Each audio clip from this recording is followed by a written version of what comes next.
Good evening, members, officers, visitors and members of the public. I'm Councillor Elliot Jays and I'll be chairing this evening's meeting.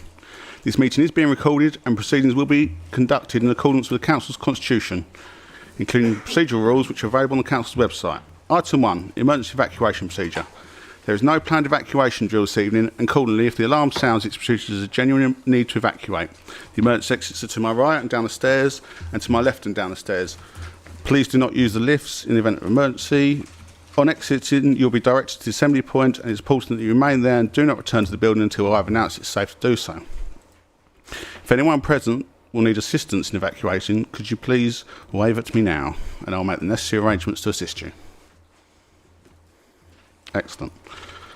Following the publication of the agenda, Councillor Angie Vowles has resigned as a Borough Councillor, so there is a vacant seat, and this has been filled this evening by Councillor Shelley Cheeseman. Members must consider each application and everything that is said in the meeting according to the application and make a decision based solely on their planning judgment and the information available to them. Normally, following a decision by members, delegated authority is given to the planning officer to issue a decision notice. Obviously that doesn't apply tonight. Any member of the council who is not a member of the planning committee may attend as a visiting member and may speak, having given prior notification to myself. Such visiting members may include ward members, and while visiting members can speak on the application, they are not permitted to vote on it. Any member acting as a substitute on the planning committee must have undertaken appropriate training before doing so. Members must remain in the meeting for the whole time that each item is being debated and should not vote on the item unless they have done so. I'd like to welcome our public speakers and remind you have 3 minutes to speak, and an audio warning of time will be given when there are 30 seconds remaining. The meeting will follow the order set out on the agenda. Item 2, apologies for absence and substitutes, please. Thank you, Chair. Apologies from Councillor Mike Baldock. His substitute is Councillor Chris Palmer. Councillor Andy Booth. His substitute is Councillor Tara No. Councillor Kieran Golding. His substitute is Councillor Anne Kavanagh. Councillor Claire Martin. Her substitute is Councillor Hannah Perkin. Councillor Ben J. Martin. His substitute is Councillor Charles Gibson. Councillor Julian Speed. His substitute is Councillor Lloyd Bowen. And Councillor Shelley Cheeseman is the substitute for the vacant seat. Thank you. Thank you very much. Next up is item 3, to approve the minutes of the meeting held on the 10th of October. Minutes number 329 to 340. I've got one issue with the Scockles Road application. I believe the committee resolved that Chair and Vice Chair with a Labour and Conservative planning spokesman would meet with officers, KCC and the developer to make the application ready for a committee decision, and that an independent traffic survey would be undertaken. Are members happy with the original, or are they happy with how I saw the minutes? My ones? Okay, I'll make the addition and I'll sign them off at some point during the meeting. Next up, item 4 is to invite members' declarations of interest. First up, declarable pecuniary interest, please. Okay, non-disclosable pecuniary interests under the Code of Conduct. Okay, I would like to remind the meeting that where it is possible that a fair-minded and informed observer, having considered the facts, would conclude that there was a real possibility that a member might be predetermined or biased on any agenda item, the member should declare that possibility and then leave the room while the item is considered. As members will know, officers received an email at 15:04 today notifying under Section 77 of the Town and Country Planning Act 1990 that the Secretary of State had called in these applications. As such, the committee has had the power to make a decision on this application ripped out of its hands at the 11th hour. As such, we can still reach a conclusion on what the council would have decided, as we do when an application has been appealed for non-determination, and this will form the basis of how council responds to the application. As such, if any public or parish speakers wish to withdraw and not speak, they can do so. You can still speak to decision makers using the PINS website, and parish councils can apply for Rule 6 status. So we move on. Yes, Councillor Bowen. Thank you, Mr. Chairman, and for indulging me for this moment. A couple of things. First of all, before we get into what would have been a debate and will be a debate in the presentations, regardless of what's actually happened and regardless of any decision this committee makes. I would just like to commend the officer for the sheer, and I know it's unusual, but the sheer volume of work that has gone into providing this report. It has been first class, whatever the outcome. So I would like to put on the record, I would propose this committee's thanks to Matt for all his diligence and hard work on this. My second point, Mr. Chairman, given work-life balance and public involvement and interest in this meeting, and I understand the reason for a 6 o'clock start tonight, I am not of the same opinion for if we do need to return on Monday or next Thursday, although I think it's probably unlikely that a 6 o'clock start actually is warranted. Some members who work full time struggle or may well struggle to actually get here for that time, as well as members of the public to actually view. I would suggest that if we need them Monday and next Thursday, we revert to the normal time of a 7 o'clock start to give people ample opportunity to be able to be here, having refreshed themselves potentially from a day at work, and in the best frame of mind possible. I would propose that. Anyone hopefully would second it. I think we'll wait till the end of the meeting before we decide if we reconvene again. Happy to second, Chair, so then we do have to put it to the vote. We're not at a stage to make that recommendation because we're talking hypotheticals, so as such I'm not going to take that, and we'll move on and proceed with the agenda. So we're going to consider the attached Head of Places report, which is item 5 or 3.1, and the application number is 21/503/906/EIOT, land to the west of Tenham, London Road, Tenham, Kent. And I'd like to invite the planning officer to provide a summary and update on the application, please. Thank you, Chair. If just refer members to the tabled update, and that again reflects, as you said, Chair, that the 2 applications have been called in, and as such it rather changes the approach. The borough is no longer the determining authority for the applications, but we will be required to put in a statement of case as part of the Secretary of State's inquiry. And so what I'd like to do is to take members through the northern application, that's the 503/906, in terms of rather than exactly what's being proposed, but rather what the authority thought of the various issues, particularly issues which, had we been able to make a decision, would have represented reasons for refusal, and that would help to inform the statement of case that we would then make as part of the Secretary of State inquiry. Clearly there would be other matters the Secretary of State might be interested in terms of our opinion, other than the reasons for refusal. So just in terms of the recommendation, Chair, in the tabled update, it's to delegate to the Head of Planning the authority to manage, progress all aspects of the Council's case before the Secretary of State in relation to the determination of the application, which is slightly broader than just communicating the reasons for refusal.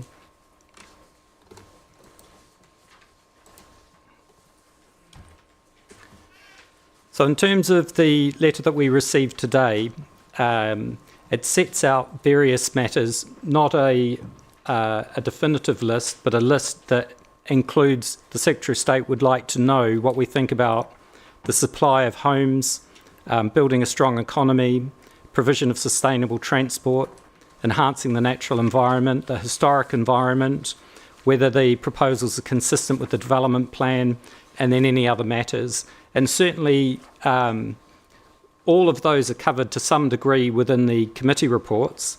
However, obviously we then came to a conclusion and made a recommendation which is largely in line with the matters that are set out in the call-in letter.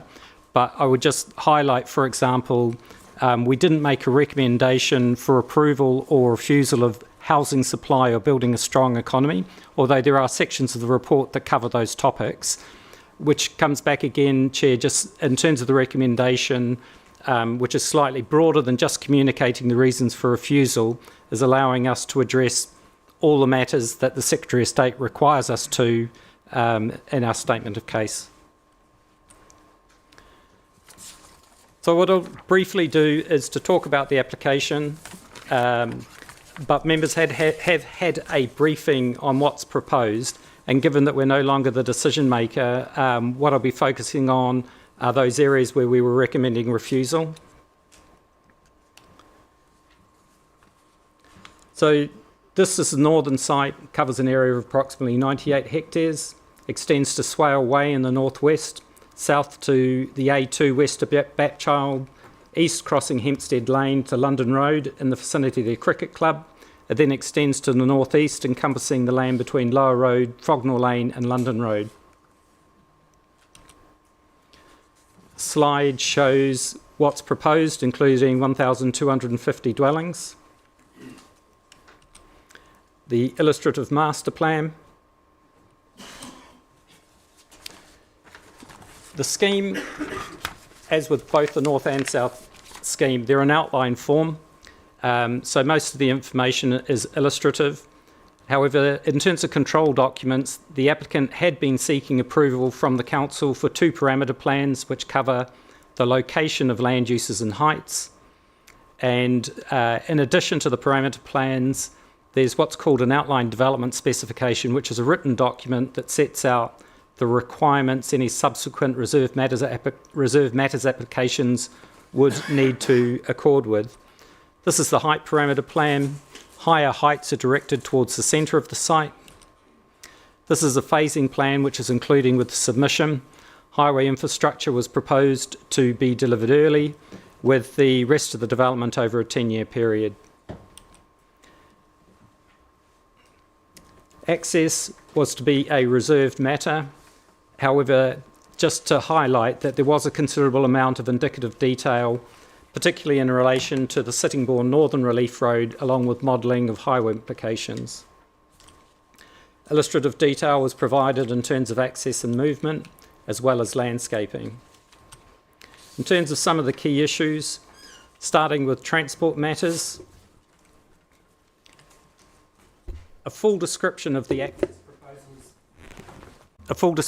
access proposals is at page 95 of the committee report.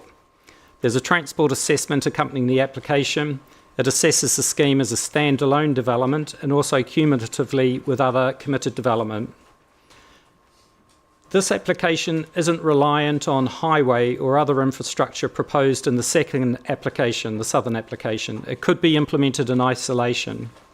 Conversely, the southern application, which includes the southern relief road between the M2 and A2, relies on the northern relief road in this application. Without the northern relief road, traffic using the southern relief road would be heavily reliant on the A2, resulting in severe impacts. In terms of traffic generation associated with the northern application alone, the modelling shows there would be increases in some areas and decreases in others.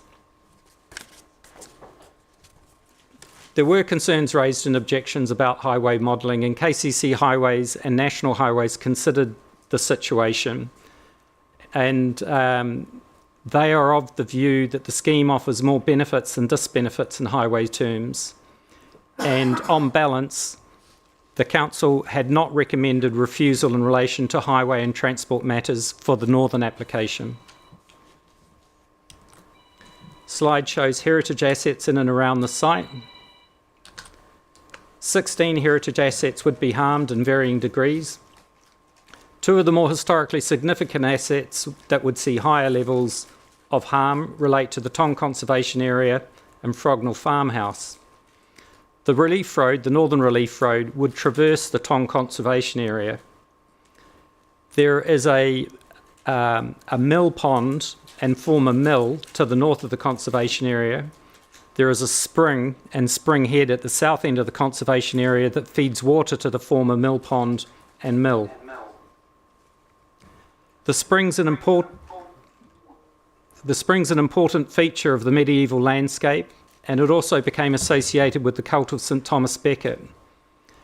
The relief road would cross the watercourse, it would directly impact the conservation area, resulting in harm. Mitigation is proposed as indicated in the bottom right-hand image. Frognall Farmhouse is a Grade 2 star listed building, was essentially an isolated country dwelling surrounded by agricultural fields.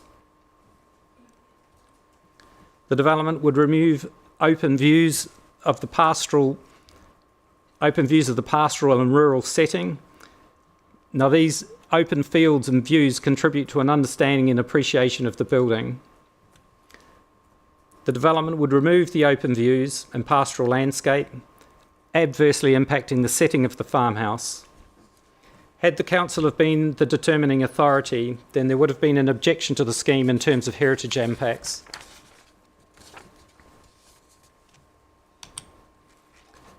There's an area of the site which is identified through geophysics and surveys as having the potential to contain archaeology. It's north of the A2 and just to the right or the east of the Bapchild Cricket Club.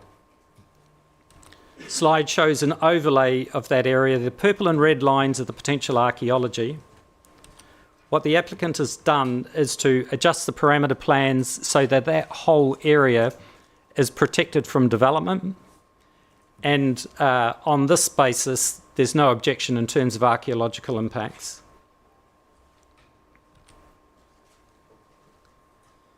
The development's outside the built-up settlement boundary. It would have an urbanising and harmful impact to the countryside. It would result in the loss of trees and hedges. Best and most versatile agricultural land would be lost. There would be loss of farmland and adverse impact to the rural economy. There'd also be landscape and visual impacts and impacts to rural lanes. So, for example, Hempstead Lane would be severed by the Northern Relief Road. Had the council been the determining authority, an objection would have been raised in relation to these matters. A landscape and visual impact assessment accompanies the application. Slide shows various viewpoints that were tested. Slide shows some of the views in the eastern portion of the site where the bulk of development is proposed. The open fields would accommodate development, harming landscape character and resulting in visual impacts. Mitigation is proposed and it's discussed at page 80 of the report. The harmful impacts would be particularly noticeable from the rights-of-way, the usability of Tong Country Park and the character and appearance of the rural landscape would be harmed, views over the fields would be lost, and even proposed planting to screen the development would change the character of the area. Again, had the council been the determining authority, there would have been an objection in relation to landscape and visual impacts. The scheme is of a scale where an environmental impact assessment is required, and planning authorities are required to have sufficient access to experts to examine the environmental statement. So the council appointed an independent, appropriately qualified consultant to review the environmental statement, and the review identified a number of shortcomings. The submission's not compliant with the regulations, and permission cannot be granted until these issues are resolved. It is suggested, Chairman, that the Secretary of State be advised that there are concerns over the validity of the environmental statement. The site is within 500 metres of the Swale, Special Scientific Interest Area and the Special Protection Area and Ramsar site. The Medway Estuary and Marshes SSI, SPA and Ramsar site are approximately 4.9 kilometres away. Can I just draw members' attention to the A249, and you'll see that it travels through the blue area, which is essentially the intersection between the Swale and the Medway Estuary and Marshes special protection areas. Emissions from vehicles travelling through that area could affect the protected habitat sites. There's a lack of detailed explanation as to why the increase in air pollution levels would not harm the protected sites. The applications don't comply with the habitat regulations in this regard, and it suggested the Secretary of State be advised that there are concerns that the application fails to demonstrate that an adverse impact on the integrity of protected sites can be ruled out. Planning obligations are discussed at page 101 to 113 of the report, and a variety of measures are needed to mitigate the impacts of the development, including, for example, funding to capacity enhancements in healthcare and schools. Tenham doesn't have a GP surgery, and it's proposed that land be provided for a new surgery for Tenham residents, in addition to land and funding needed to meet healthcare needs for the future population living on site. The financial viability of the application has been tested and verified by the Council's financial consultant. The total quantum of financial obligations would equate to approximately 31.2 million. If all the contributions were required, the scheme could deliver 4.24% of dwellings as affordable housing. It's about 53 homes. A delivery and management strategy would be required to set out the approach to long-term management of the development. The various facilities and mitigation measures would need to be managed and maintained by an appropriate organisation. The long-term stewardship of infrastructure would be required. I just highlight at this point that there are interrelationships between the northern and southern applications. As discussed, there are in combination air quality effects that impact protected habitat sites. The highway infrastructure interrelates, namely there is a need for the southern relief road to connect to the northern relief road to avoid harmful impacts. In heritage terms, if both applications came forward, the impact to Radfield House, which is a Grade 2 listed building, would be greater as it would be impacted by both developments. It sits relatively close to the intersection of both developments. Each would cause it harm, and if you actually had both applications come forward, that harm would be increased. There are a number of scenarios for the planning obligations, depending on whether the schemes come forward in isolation or together. So to give you an idea, the NHS, if the applications came forward on their own without the other application, they would want individual healthcare facilities on the individual site. If both applications come forward, the preference is for a larger site on the northern application. And within the report, this is at page 104 to 112, it sets out those different scenarios that the consultees required, and it suggested the Secretary of State be advised of the suite of obligations that would be needed to mitigate the impacts of the development. The ability to determine the application has been removed from Swale Borough Council. However, the Council will be required to take part in the Secretary of State's inquiry, and a statement of case will be due in 6 weeks, setting out the Council's position in relation to the application. And officers are seeking delegated authority to explain to the Secretary of State the Borough's position, which is in line with the content and recommendations of the committee report. But in addition to that, there may be other matters that the Secretary of State requires our opinion on, and we're seeking delegated authority to be able to deal with that as well, Chairman. Thank you. That concludes the presentation. Thank you very much. So we'll now work our way through our long list of public speakers. First up, I have Stuart Crossan speaking for Bapchild Parish Council. Thank you, Chair. Can you hear me okay? Loud and clear. My name is Stuart Crossan, and I'm a Principal Planner working for Serda Planning. We have been appointed to review this application, and I would like to address the strategic issues and concerns of the scheme on behalf of Bapchild Parish Council. This application for up to 1,250 houses on nearly 98 hectares of land is a very significant proposal which has the potential to have irreversible harmful impacts on the landscape and lives of many people in the local and wider areas. For this reason, it is essential that any application of this scale comes with all of the evidence required to inform mitigation and to minimise harmful impacts of development. In this instance, the application submission falls significantly short of its aspirations because it fails to consider all of the impacts, so cannot mitigate for them. For those impacts the submission does identify, it does not provide the mitigation required to justify approval of the scheme. This submission is heavily reliant on the Sittingbourne Northern Relief Road and a new motorway junction, yet the effects of this development and the additional traffic it would induce are not supported by the application submission.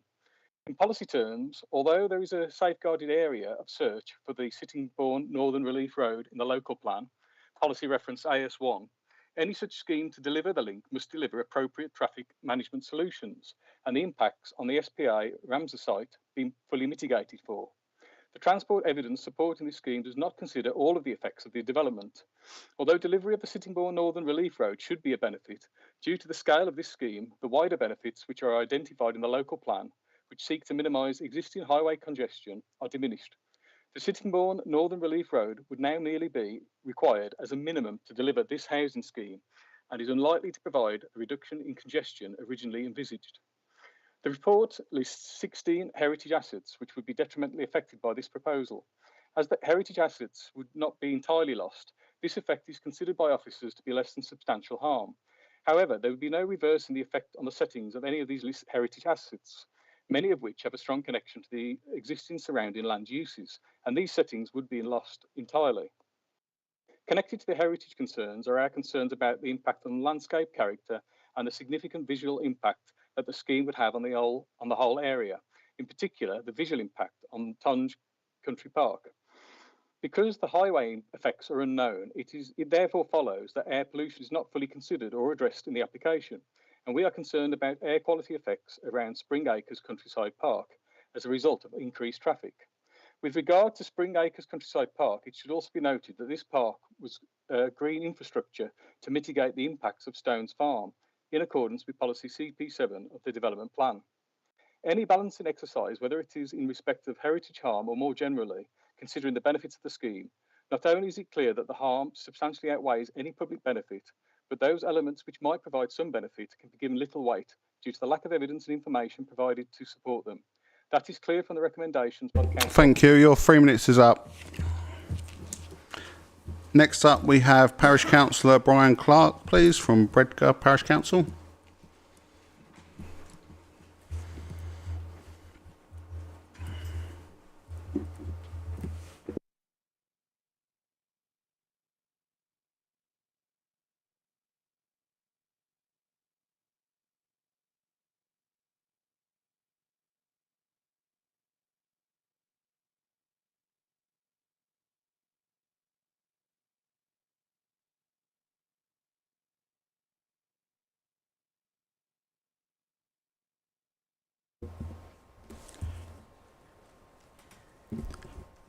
Bredgar Parish Council object to this planning application, and I now set out the context and material reasons for our objection.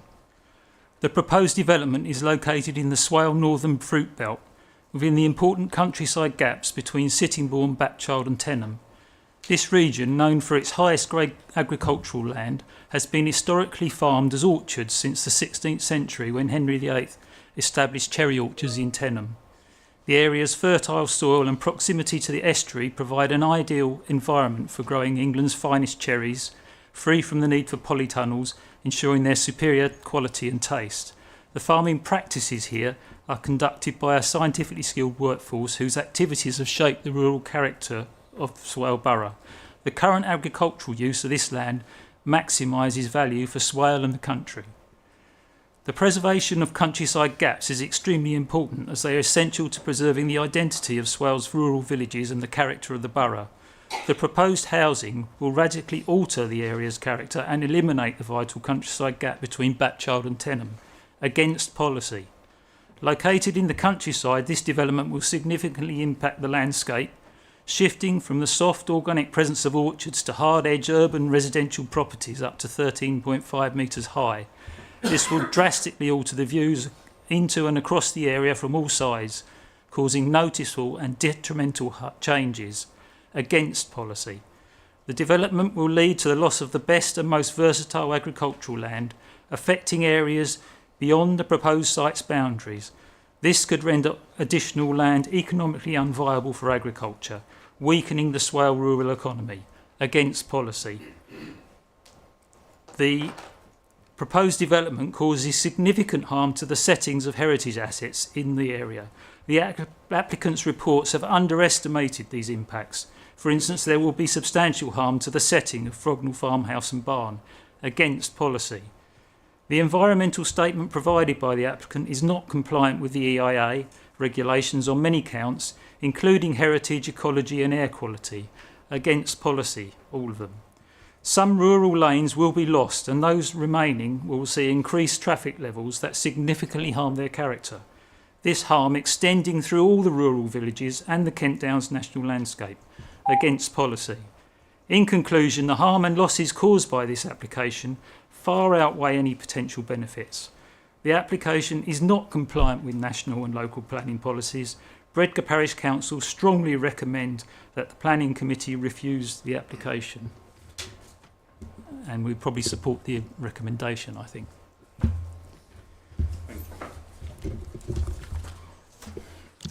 Next up, we have Parish Councillor Tony Cross from Milstead Parish Council.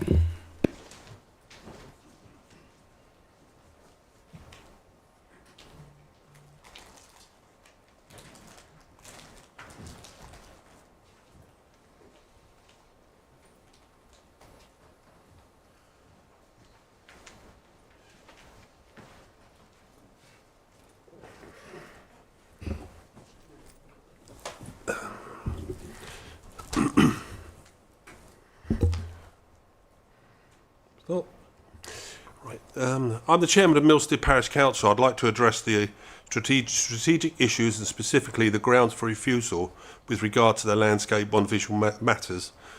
Landscape designations. The combined application site is defined as a sensitive landscape area forming part of the Kent Downs National Landscape, ANOB, or AONB, and was designated an area of high landscape value, including an important countryside gap that has already been spoken about.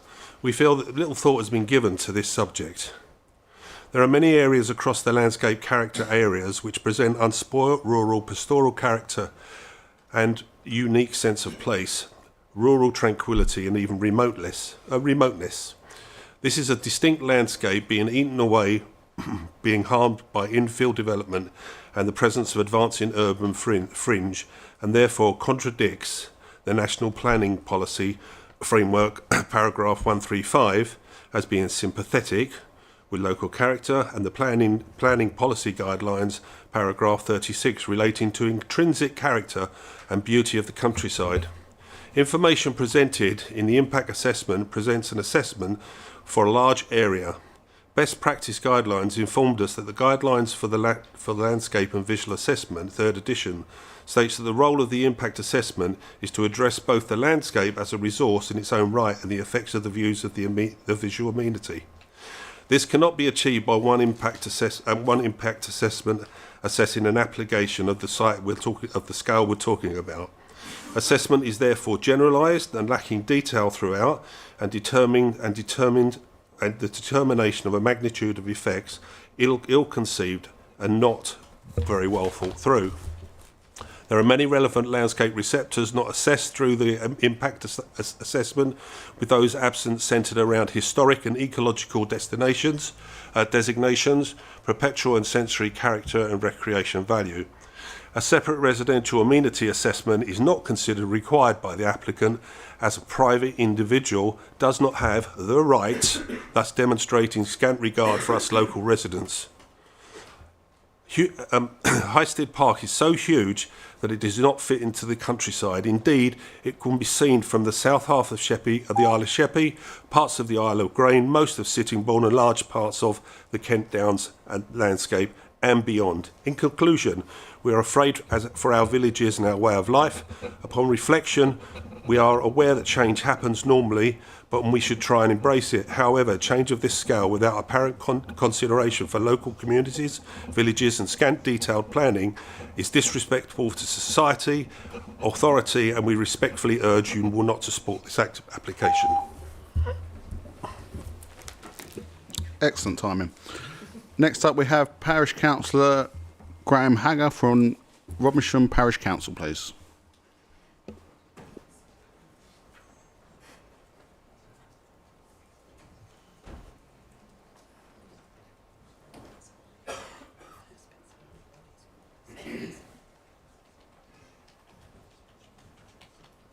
And if we can get Bruce Bamber to stand by the gate, because he'll be speaking afterwards, please speed this up.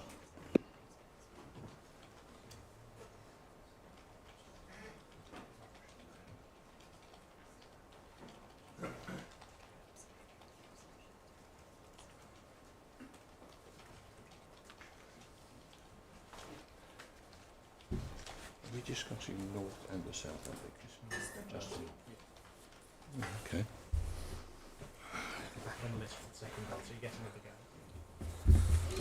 Good evening, everybody. My name's Graham Haggart and I'm a parish councillor for Rodmersham. We strongly object to the northern application. We fully support the officer's report and recommendations for refusal of this application. This application will have a catastrophic impact on our parish and that of our neighbouring parishes. There would be harm to the heritage assets and the rural economy. There would be harm to our rural lanes from additional rat running through to the M2A249 corridor, bypassing the south of Sittingbourne. The scheme has little thought for pedestrians using public rights of way or footpaths. It would negatively impact walkers, cyclists and other road users. It does not meet any sustainable transport criteria. It will severely impact residents' ability to safely and freely access open countryside and transition to the National Cycle Route 1. Fundamentally, this scheme does not even adhere to the basic requirements of environmental impact assessment regulations. This means Swale cannot grant planning. The bottom line is this scheme must be refused. The harm arising from this application significantly outweighs benefits of the scheme. It is clear that the application does not accord to 17 local plan policies. They're all numbered here, I won't read them all out to you. And also to the Bearing Fruits local plan, nor of the NPPF National Plan Policy Framework, and is contrary to the Localism Act 2011 and the Community Infrastructure Levy Regulations of 2010. The report before you, councillors, clearly sets out the grounds of refusal. We would urge you to vote in accordance with the officer's recommendations. That's all I have on the north. Thank you. Next up, we have Bruce Bamber, who is online. Hello, can I just confirm you can hear me? Loud and clear. Lovely. My name is Bruce Bamber, Director of Relton TPC and a transport planning consultant for over 30 years. I'm a member of the Chartered Institution of Highways and Transportation and have worked on many sites around Sittingbourne. I have, on behalf of Tenham and 3 other parish councils, reviewed the applicant's transport work. I do not believe the west of Tenham development to be acceptable in transport terms. My findings are detailed and evidenced in the 2 Railton reports.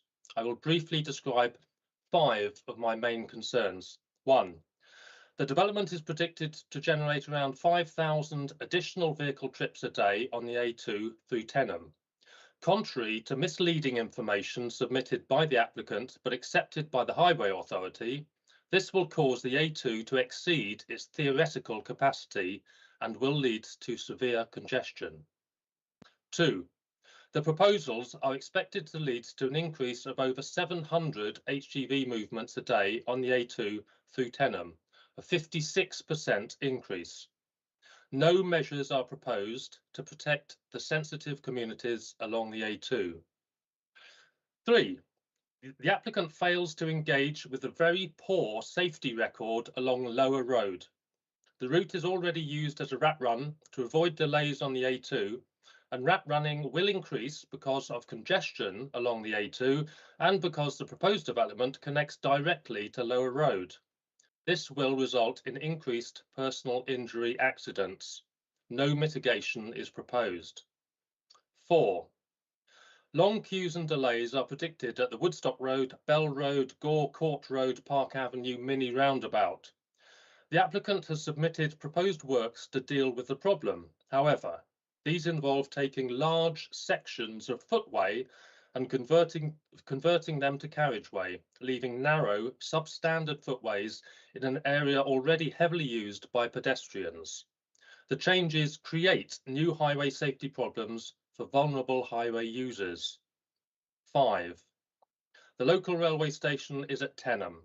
Access at the station by all modes is poor and no improvements are proposed. The inevitable increase in rat running along Lower Road past the station will make the road even more hazardous for pedestrians and cyclists. I conclude that because of these adverse impacts, the proposed development is contrary to NPPF paragraphs 108, 109, 114 and 115 and local plan policies CP2, and DM6. Thank you. Thank you very much. Next up, we have Parish Councillor Alistair Stewart speaking for Linstead with Kingsdown Parish Council.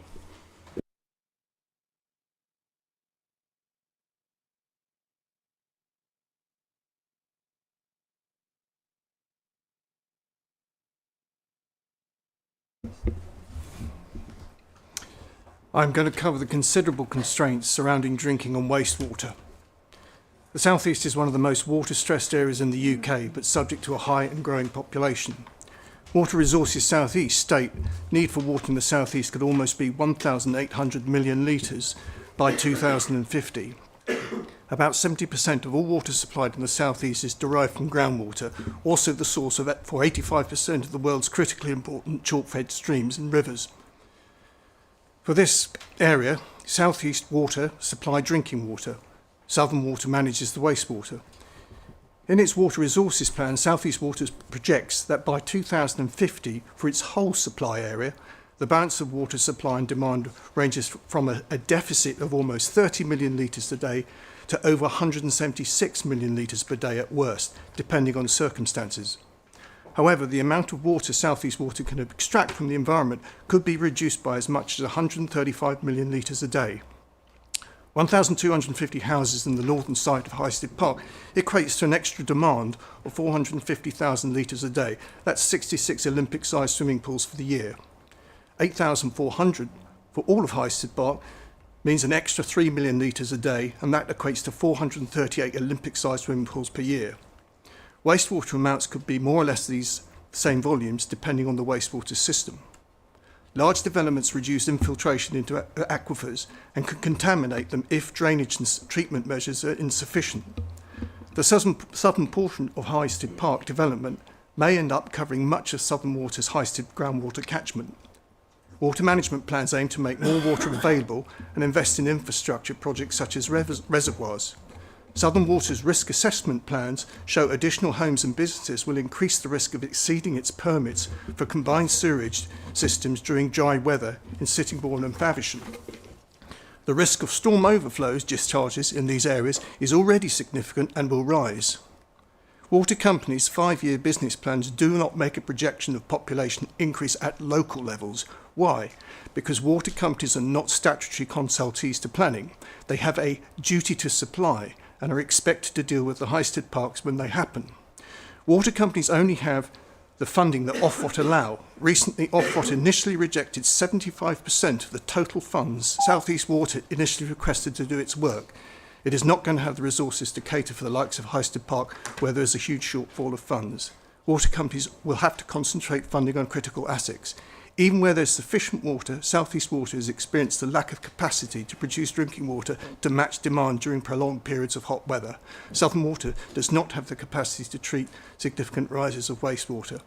It would be plainly unwise for a development to go ahead where existing and future infrastructure and resources will not be available to provide both drinking and wastewater. Thank you very much. Next up, we have Nick Felton from Locate in Kent, speaking as a supporter.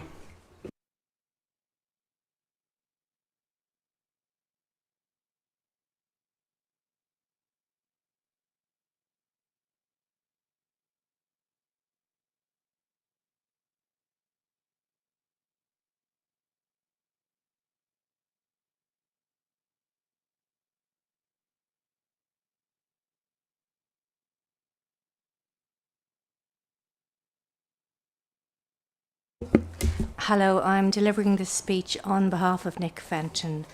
I'm his colleague Catherine Igo, in favour of the Northern application before you tonight, which delivered an urban extension to Tenham, new community facilities, and crucially, both the funding and delivery of the final leg of the Northern Relief Road. Locating Kent's team is responsible for supporting the work of district councils like Swale in bringing jobs and investment into the area. As the county's inward investment agency, our work includes marketing opportunities of interest to businesses that might consider locating or growing their presence here. And for Swale, it should be an easy task.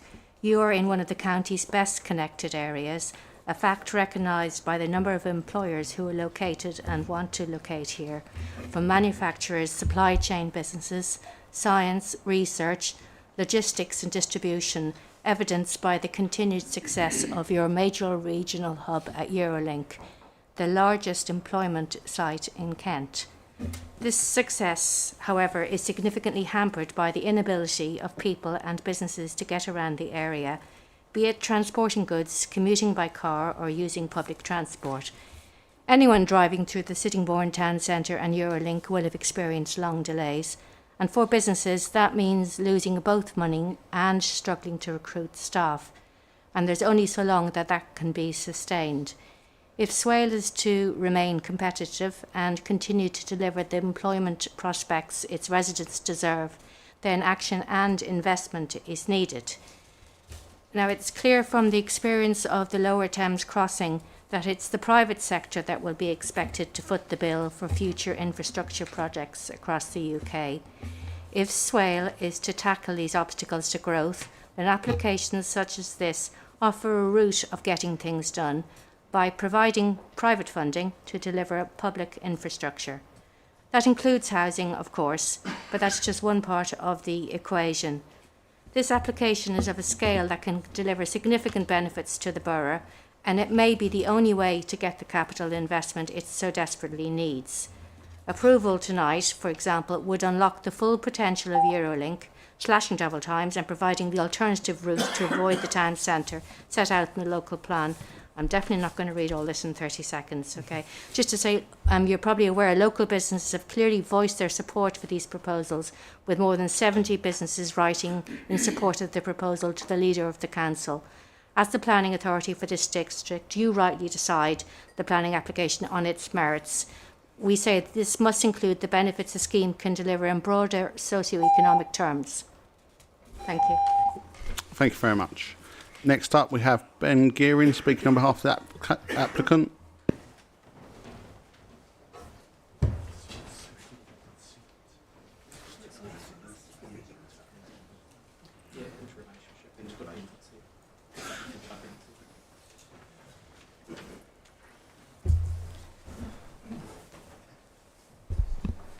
Councillors, I'm here tonight to make the case for an application that delivers privately funded public strategic infrastructure is at the heart of the Council's own local plan, funded by housing that is desperately needed to meet established housing needs.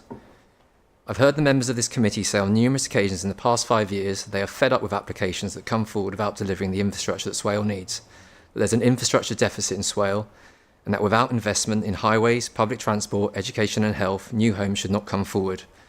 Yet this application that delivers a new medical centre to serve Tenham and the surrounding area, that delivers a new primary school, that delivers improved sports facilities and secures the future of Bapchild Cricket Club, that secures an agreed level of 10% affordable housing in addition to a sum of £17,500 per house section 106 for much needed investment in local services, that provides new bus, cycle and walking routes and improvements to Tenham Station, and that delivers the long-awaited completion of the Northern Relief Road at a cost of £36 million, £29,000 for every new property, in addition to the Section 106 and other contributions, and furthermore has been proven to be entirely viable, is recommended for refusal.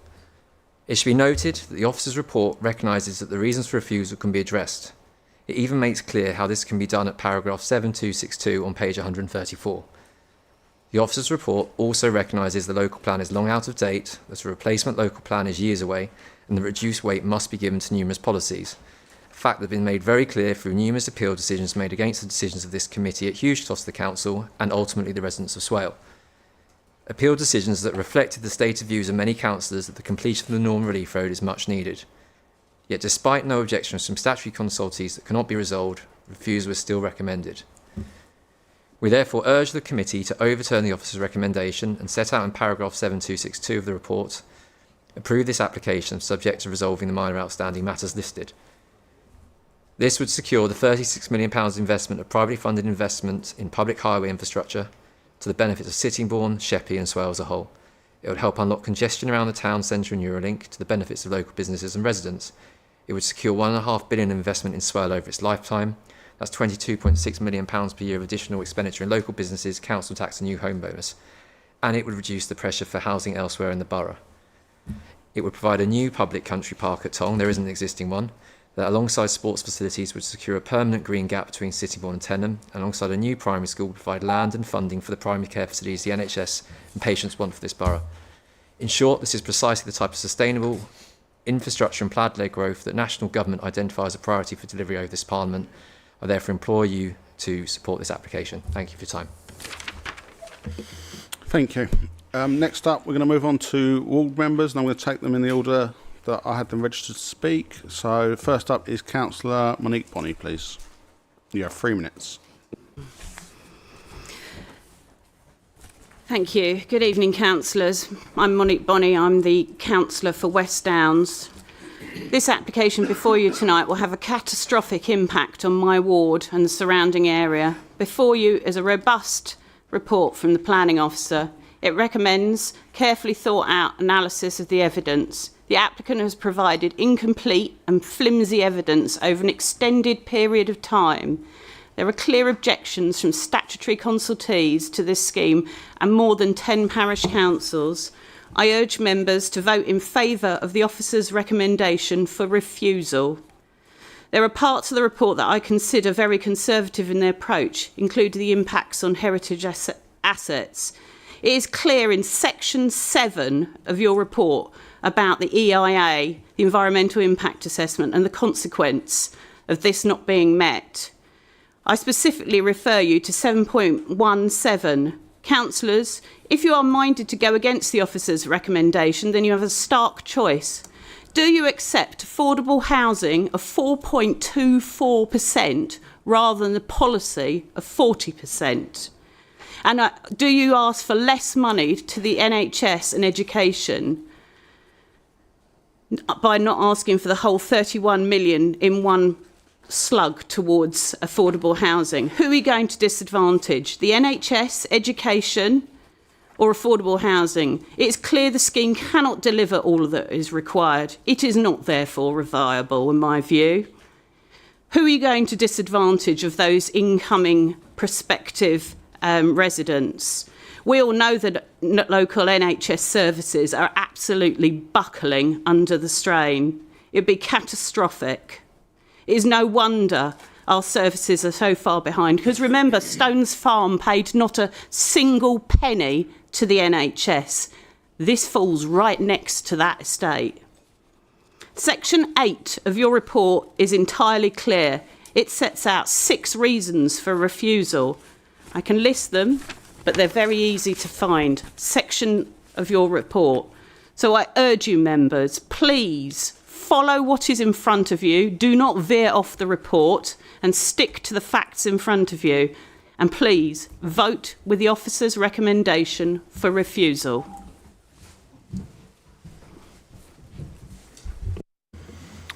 Thank you. Next up, I have Councillor Sarah Stephen, please. Thank you, Chair.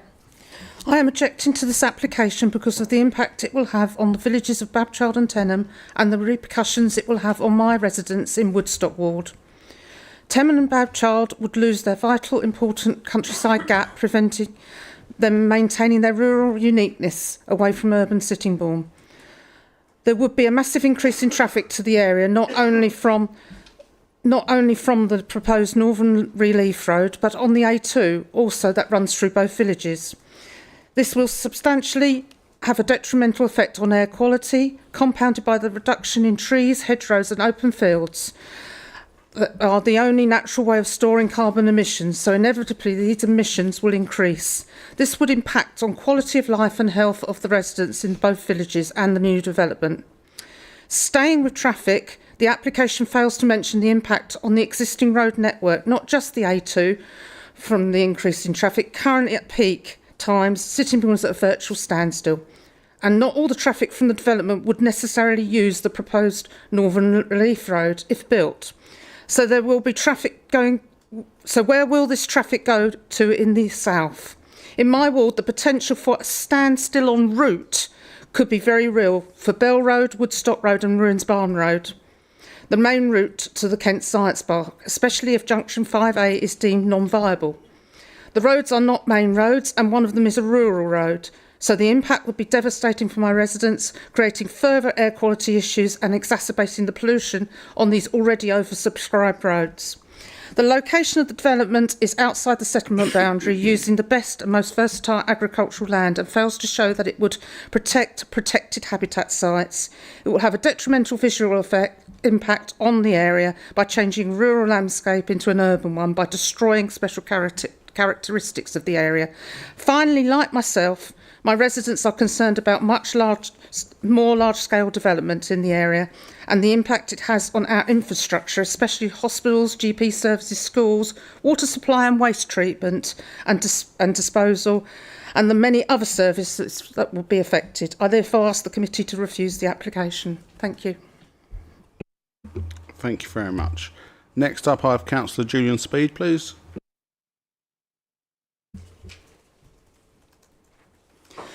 As members know, I do sit on this committee, but I've recused myself this evening because I don't anticipate hearing anything that will change my mind about this proposal.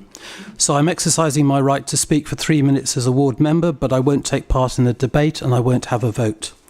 Tenham and Tong have already had their fair share of new housing. Permission has been granted for about 1,500 new homes in recent years. The area can't cope with any more. For a start, we have no GP in Tenham, and whilst the application would provide land for a healthcare facility to meet the needs of existing Tenham residents, the NHS would have to cover the capital cost. Given the huge constraints on NHS funding, there's no guarantee this additional GP provision would be delivered, leaving Tenham even worse off than it already is. The financial contributions sought by all the various parties equate to about 31.2 million. This means the scheme could only deliver 4.2% of dwellings as affordable housing. Alternatively, if 10% of dwellings were to be affordable, only 21.9 million would be available, which is £10 million short. So whichever way you look at it, the numbers don't stack up. Water supply and drainage will not cope, notwithstanding the requirement of the water utilities to provide the supply, whether they have the infrastructure or not. The sewage plant in Tenham is already at capacity, and Southern Water have provided no reassurance they can or will upgrade the system.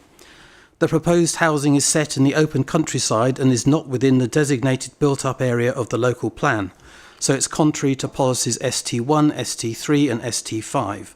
It conflicts with the rural character of the landscape, with distinct individual settlements currently separated by arable fields and orchards, which would be lost. It would change the character of the whole area from agricultural to residential. This is a major adverse impact.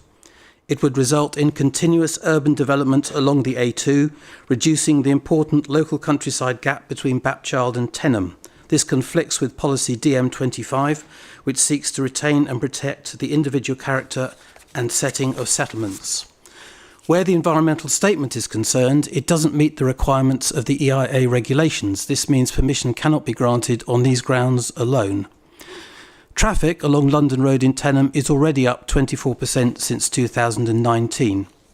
It's up 37% if the M2 is closed, which has happened 32 times in the past year. The proposals fail to consider induced traffic and the poor safety record on the lower road, and fail to acknowledge, assess or mitigate severe congestion on the A2 through Tenham. They also fail to recognise the very poor bus and rail provision. Residents are vehemently opposed to this development. I commend the officer's report and believe this application should be rejected. Thank you. Thank you very much. Next up, I have Councillor Mike Baldock, please. Thank you, Chairman. Like the previous speaker, I am normally a planning committee member, but having opposed the threat of housing in this area for over 20 years, I felt it unlikely that anybody would believe I wasn't predetermined. However, what I did not expect was that after that period of time, and after the years that this application has been with Swale, we would come to a meeting where there is insufficient evidence to even make a decision. And granted, this is an outline application, but how are we supposed to be able to judge the feasibility of an outline application of this scale when so much evidence is missing? No details, and we've heard about the environment statements, no details about ecology mitigation, the impacts on Tong Country Park, serious heritage issues, active travel, inadequate assessment, no ALC report to enable a proper assessment of loss of agricultural land.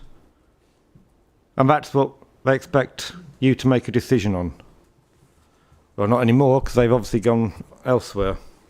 So, and we have to remember, this is the company of the applicants claiming in the press recently that Swale have spent millions of pounds fighting their appeals.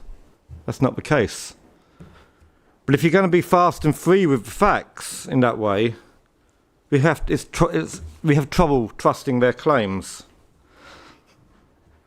And we heard earlier 10% affordable housing.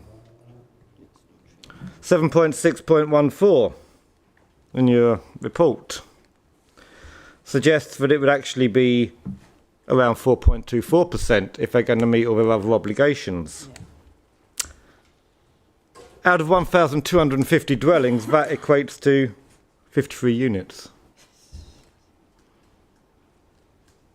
The remaining 1,197 being open market tenure. I don't know whether 10% came from earlier. Perhaps all the other infrastructure that's required won't be provided. Either way, the sums don't add up. The information isn't there. How they expect us to make a decision, a positive decision, when that information is missing is beyond me. Maybe that's why they've run off elsewhere in the hope that they will overlook these gaps and give permission. But certainly I don't see how this committee can be in any position to give permission to this application. Thank you, Chairman. Thank you very much. As we have a second item tonight, with up to 39 more minutes of public speaking and the interdependency of both applications, I move a motion to adjourn this item until we've heard the presentation of the second application and the public speakers for application. Do I have a seconder? Councillor Simon Clark, thank you. All those in favour, please show. Thank you. That's unanimous. Mr. Chairman, if I may, can I suggest before we move, been given the length of time and it's likely to be at least another hour, can I suggest a 5-minute adjournment for people as a comfort break for people? So it's going to be a long time sitting down at this point. Agreed. We'll come back in 5 minutes. So that's 19:08, please.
If everyone could take their seats, please, we will return.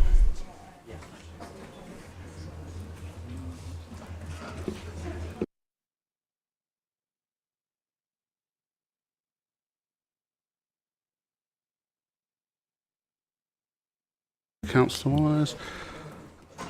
Next item is 3.2 on the agenda, application 21/914/EIO-UT, and that's land south and east of Sittingbourne. I'd like to invite the officer for a summary and update, please. Thank you, Chair. So there are the tabled updates, and the most recent is the third tabled update. As with the first application, the scheme has been called in by the Secretary of State this afternoon. The effect is that the Secretary of State has directed that the applications be referred to her instead of being dealt with by the local planning authority. So the applications have been called in, and to that end, the recommendation should be amended as following. Delegate to the head of planning the authority to manage and progress all aspects of the council's case before the Secretary of State in relation to determination of the application. On the slide, Chair, as with the first application, whilst the committee reports had made a recommendation relating to reasons for refusal, it may well be the Secretary of State wants an explanation as to the borough's view in relation to other things such as sufficient supply of homes and building a strong and competitive economy. Those things are covered in the committee report, but we don't have specific recommendations in relation to those. So what I'd like to do is to take members through the presentation and would quickly go through what's being proposed and focus on those reasons for refusal, and like to reflect those in the council's statement of case that will need to be made in the inquiry with the Secretary of State, but also seeking delegated authority from members to address whatever else might need to be addressed by the Secretary of State as part of the statement of case. When you read the call-in letter, it does explain that those bullets that you see on the slide in front of you are some of the matters that she may want to investigate. And the letter infers that we're going to get further instructions about what is expected of the borough. So it's rather than just seeking delegation to reflect the refusal reasons in a statement of case, it's a slightly broader delegation to address whatever it is that comes up as the call-in information progresses. What we do know is that it's a fairly fast-track system. The statement of case is due in 6 weeks. So just taking members through what was our application is now not for determination by the borough. Site covers an area of approximately 577 hectares between the M2 and the A2. It includes the Kent Science Park, farmland, woodland, hedges, fences, roads, lanes, and has a scattered settlement pattern. It's got a variety of constraints, and they're set out at page 143 of the agenda. Proposal includes 7,150 dwellings in 5 new village areas, 4 of which include mixed-use local centres. Primary schools proposed in 3 of the villages. A secondary schools proposed. There's community infrastructure, sports facilities, a significant amount of employment space, as well as highway infrastructure, including the Sittingbourne Southern Relief Road. And that would connect the M2 to the A2. Slide showing the illustrative master plan. As with the northern application, the proposal's in outline form with all matters reserved. The applicant was seeking from us approval for 2 parameter plans and an outline development specification. This parameter plan shows the disposition of land uses. As with the northern application, there is a height parameter plan. Darker colours show where higher buildings are proposed. The general approach is to lower heights towards the edge of the development. The approach to phasing is illustrated. Highway infrastructure would be delivered early, with other development being built out over a 20-year period. Slide showing the indicative route of the Sittingbourne Southern Relief Road. It'll have a junction south of the M2 to connect the motorway to the development. While access is reserved, considerable detail was provided to indicate what the applicant intended in terms of highway proposals.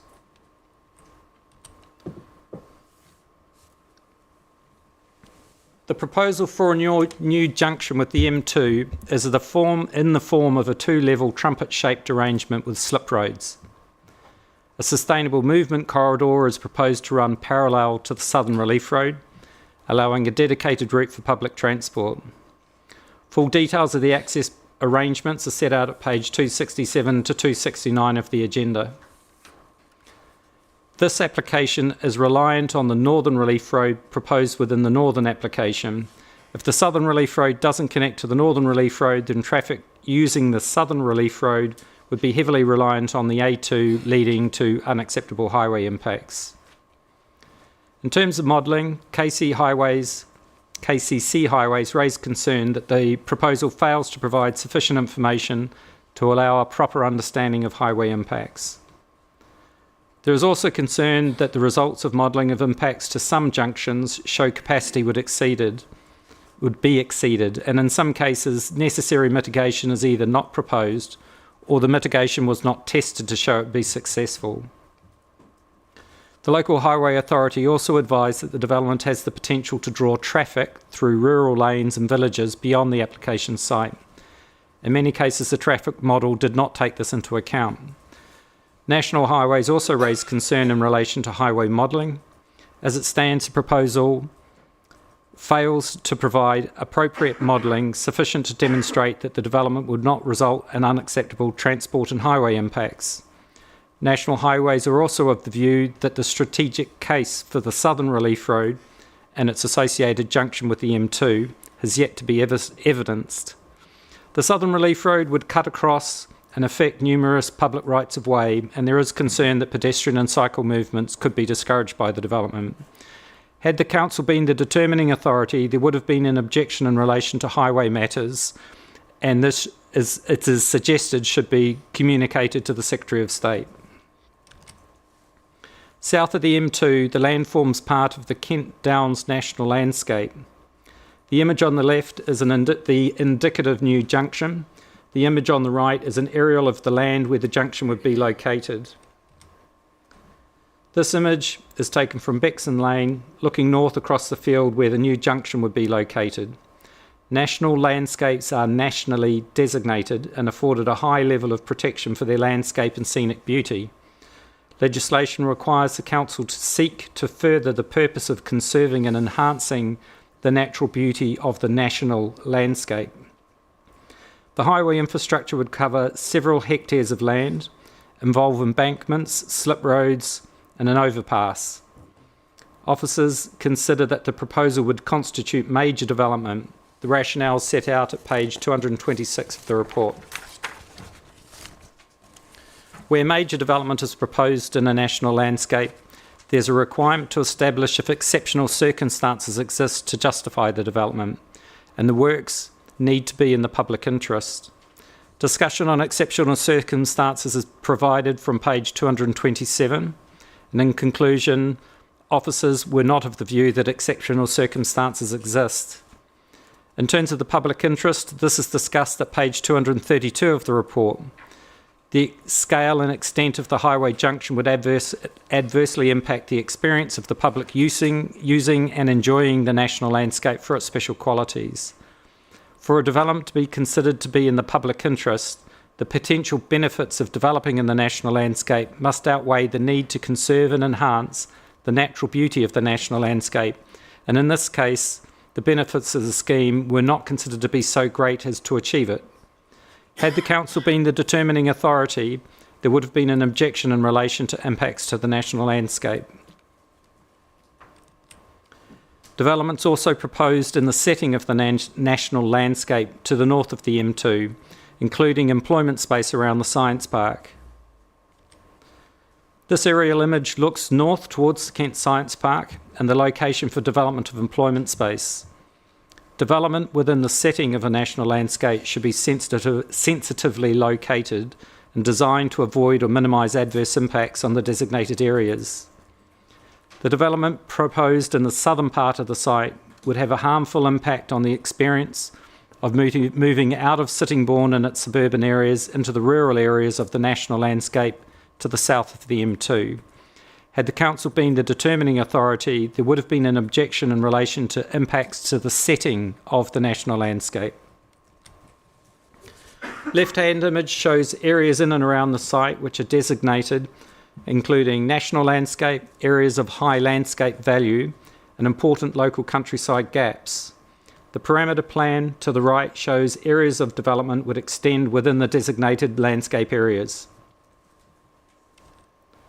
The application is accompanied by a landscape visual impact assessment, divides the site into 3 areas, north, central and south, and examines impacts within each of the areas. And these are discussed from page 240 of the report. There are limited opportunities to fully mitigate the landscape and visual impacts. If a development of this size and scale in such a sensitive location were to be progressed, significant adverse landscape impacts would need to be accepted. The proposal would not contribute to and enhance the natural and local environment, nor would it protect and enhance valued landscapes. It would erode the individual character and setting of existing settlements. It physically and as a result of traffic levels harm the character of rural lanes. Again, had the council been the determining authority, there would have been an objection in relation to landscape and visual impacts. The image on the left is an aerial of Highstead Wood and the southernmost former chalk pit south of Cromer Road, which is a wildlife site. Just to highlight, this is Cromer Wood, and the former chalk pit lies to the north, and you can see that the boundary of the chalk pit is bounded by Cromer Road. The image on the right overlays the indicative path of the Southern Relief Road, which would travel through essentially the area or the boundary between the chalk pit and Highstead Wood. Highstead Wood is designated as ancient woodland, and the relief road passing through it would result in the loss of approximately 4% of the woodland. The NPPF says that development resulting in the loss or deterioration of a replaceable habitat such as ancient woodland should be refused unless there are wholly exceptional circumstances. The applicant or the application had advised that the need for the Southern Relief Road is driven by a need to access the proposed residential and employment space and to provide another junction to the M2 which would connect to the A2. National Highways have not agreed that there's a strategic case for the Southern Relief Road, and it's not clear why alternative routes not impacting the ancient woodland could not be used. Unmet demand for employment space could be met elsewhere, and while the need for housing and jobs is recognised, reality is that these demands are not exceptional. Had the council been the determining authority, there would have been an objection in relation to loss of ancient woodland. Slide shows heritage assets in and around the site. A table of the assets which were impacted and the levels of harm is set out at page 203 of the agenda. The significance of the assets and levels of harm is described at section 7.9 from page 245 of the report. Had the council, in the report there is a heritage balance where the impacts are considered against the benefits of the scheme, and officers had concluded that the harm was not outweighed by the benefits, and had the council been the determining authority, then there would have been an objection in relation to heritage assets. As with the Northern scheme, issues have been identified with the environmental statement, and these would need to be resolved ahead of any planning permission being granted. The application also fails to demonstrate that adverse impacts on the integrity of protected habitat sites can be ruled out, and this is as a result of air quality impacts and functionally linked land. The Secretary of State should be informed of the Council's concerns. The site had been the subject of geophysics and other surveys which covered the area and the site in 3 areas. The surveys identified numerous anomalies of probable archaeological origin. Intrusive testing through, for example, trial trenches was not undertaken. The application's an outline form and the applicant's approach was to defer the detailed testing until later phases. The Kent County Council archaeologist objects to that approach. By failing to establish the level of significance of archaeological remains, the potential impact of the proposal on archaeology cannot be sufficiently understood, and as such the proposal fails to demonstrate that an adequate, acceptable level of mitigation of adverse archaeological effects can be achieved, and the Secretary of State should be informed of the Council's concern.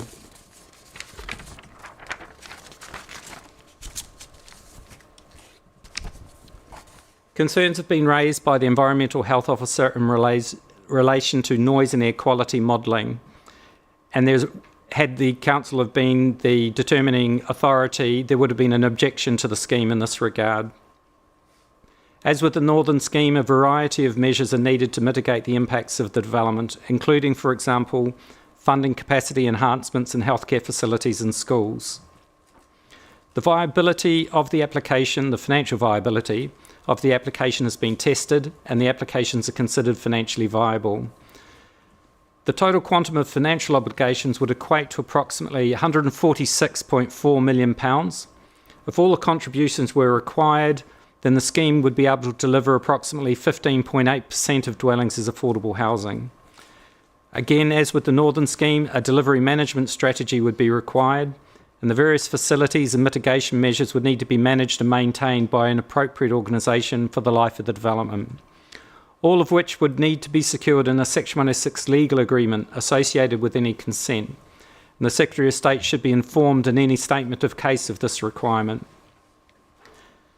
In summary, Chairman, the proposal is not considered by officers to be in accordance with the development plan and is not considered to benefit from the presumption in favour of sustainable development. Harms include to the national landscape, heritage assets, ancient woodland, potential archaeological remains, protected habitat sites, transport, landscape and other impacts resulting from the proposals. Chairman, officers are seeking delegated authority to prepare for and attend the inquiry, largely in line with the content of the committee reports and the recommendation set out in the third tabled update. Thank you. Thank you very much. We'll now move on to public speakers. First up, I have Stuart Crossenden speaking for Bapchild Parish Council remotely. Thank you, Chair. This application for up to 8,000 houses on nearly 579 hectares of land is a very significant proposal which has the potential to have irreversible, harmful impacts on protected landscapes, ancient woodland and the lives of many people in the local and wider area. For this reason, it is essential that any application of this scale comes with all the evidence required to mitigate and minimise the impacts of development. The application submission also falls significantly short of the aspirations because it fails to consider all of the impacts, so cannot mitigate for them. For those impacts, the submission does identify, it does not provide the mitigation required to justify approval of the scheme. The application fails to provide an acceptable mitigation strategy in respect of the harm to the national landscape of Kent Downs. The substantial tree cover, significant woodland cover proposed is contrary to the existing landscape character and is itself harmful. We consider that it is impossible to mitigate the harm which would arise from the proposed development. Insufficient information is provided to assess the strategic necessity of the proposed strategic road infrastructure due to a lack of relevant traffic modelling, including a failure to account for potential congestion along the A2 through Tenham and elsewhere, and a failure to consider the effects of induced traffic from Sittingbourne Northern Relief Road. Insufficient information has also been provided to rule out impacts to the SPA and Ramsar sites in respect of functionally linked land used for protected bird species to ensure that the proposal does not result in an adverse effect on the integrity of these protected sites. Insufficient information has also been provided in relation to archaeology in the absence of trial trench testing. The archaeological remains are not understood and it is therefore not possible to determine appropriate mitigation. The benefits of housing delivery in the planning balance are diminished due to the viability issues raised by the applicant, which means that to deliver policy compliant affordable housing, there would be a reduction in key infrastructure funding. The report lists 39 heritage assets which would be detrimentally affected by the proposal. As the heritage assets would not be entirely lost, this effect is considered by officers to be less than substantial harm. Similar to the North scheme, there would be no reversing the effect on the settings of any of these heritage assets, many of which have a strong connection to the existing surrounding land uses, and those settings would be entirely lost. Any balancing exercise, whether it is in respect of heritage harm or more generally considering the benefits of the scheme, not only is it clear that the harm substantially outweighs any public benefit, but those elements which might provide some benefit can be given little weight due to the insufficient evidence and information provided to support them. That is clear from the recommendations by council officers, which we ask that members today fully support. Thank you. Thank you very much. Next up, we have Penny Thwaites speaking for Bredgar Parish Council.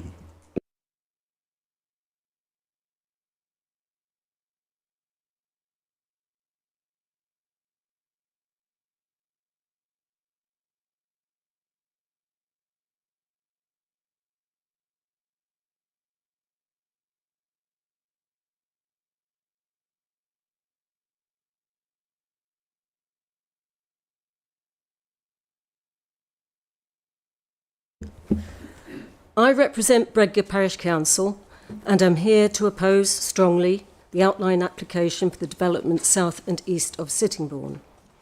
I will focus on the great harm that would be caused to the landscape of the site area and its surroundings as reinforcement to much of what has been already said. The development site sits on the edge of the Kent Downs National Landscape, with the proposed motorway junction actually within the designated landscape. This constitutes major development in the national landscape, contrary to the NPPF, unless exceptional circumstances exist. They do not. Further, the M2 junction is very close to the houses on the northeast edge of Bredgar, which are currently quiet rural dwellings. The main part of the development is adjacent to the national landscape, forming part of its setting. The transition from countryside to the proposed built-up area is abrupt and out of keeping with the character for which the landscape was designated, that of scenic beauty and tranquility.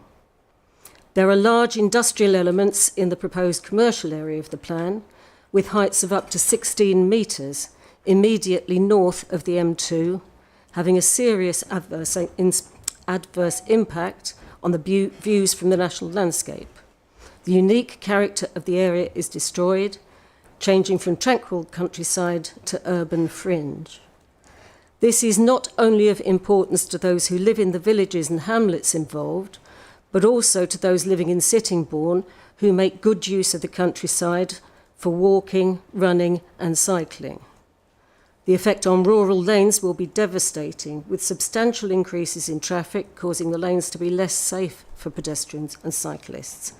That traffic will also flood through the surrounding villages themselves, to the detriment of all those living and working there.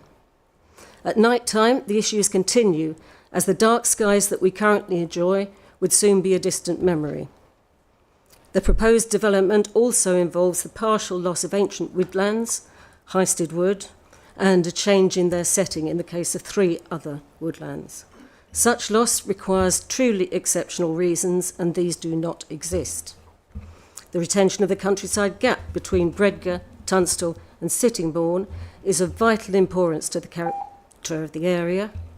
The proposed site, heavily stocked with housing and commercial buildings of an urban nature, is outside of existing settlement boundaries and would destroy the intrinsic defining characters of this part of the countryside.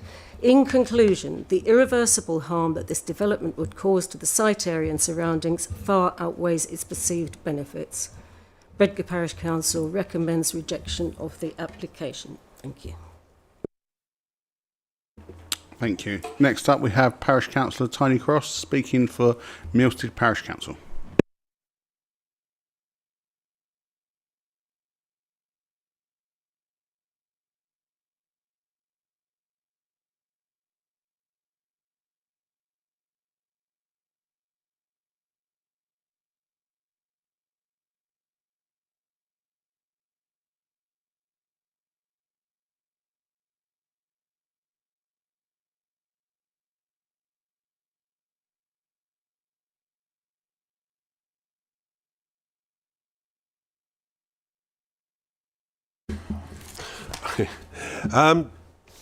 Still the chairman of the Milstead Parish Council. I'd like to look at the mitigation strategy and specifically grounds for refusal with regard to landscape and visual matters. The design presented does not conform to some of the recommendations of the Kent Downs Management Plan, including, and I quote, the special character and qualities of the area, which enhances the rural feel and traditional settlement patterns. In essence, we lose our villages and therefore we lose our identity. In mitigation strategy proposed to reduce visual effects lacks vision. Does it, and I quote, ensure that development proposals take all reasonable opportunities to provide new woodland, orchard, trees and hedgerows planting at sufficient scale? We don't think so. A combined application site is defined as a sensitive landscape area forming part of the Kent Downs National Landscape, formerly AONB, and is designated an area of high landscape value, including an important local countryside gap. The impact would be the loss of the character, i.e. we would be countryside and now we are urban. The proposed location of a large commercial buildings close to the national landscape boundary will remain visible from the designated landscape in the long term, and the area would suffer the disruption of local rural lanes by congestion and negative air quality from vehicle emissions. We feel that little thought has been given to this important subject. There are many areas across the landscape character areas which present unspoilt, another quote, rural, pastoral character and unique sense of place, rural tranquility and even remoteness. These areas would be irreversibly damaged and by the advancing urban fringe. Highstead Park, as I've already mentioned, is simply huge, and without being huge, and I don't know, I talk about it as the elephant in the room, but it's not, it's the elephant in the countryside, isn't it? Indeed, it will be seen from the southern half of the Isle of Sheppey, parts of the Isle of Grain, Sittingbourne, large parts of the Kent, and I've mentioned this before. The combined proposal development will erode dark sky qualities of the Kent Downs National Landscape and contribute to the enlargement of the general night sky glow emitted from existing urban areas. There is insufficient detail to provide to ensure harm to the resident back communities and other night-dependent mammals is not caused by ill-conceived lighting. Once again, the impact of this application has not been has been underestimated, and Milstead would like you to keep quiet.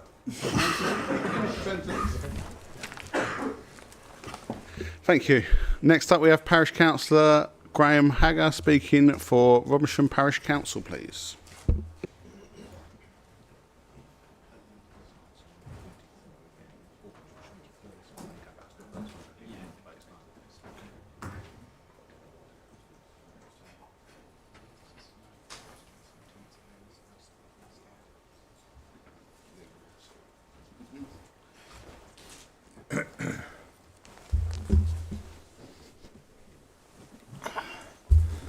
Good evening once again.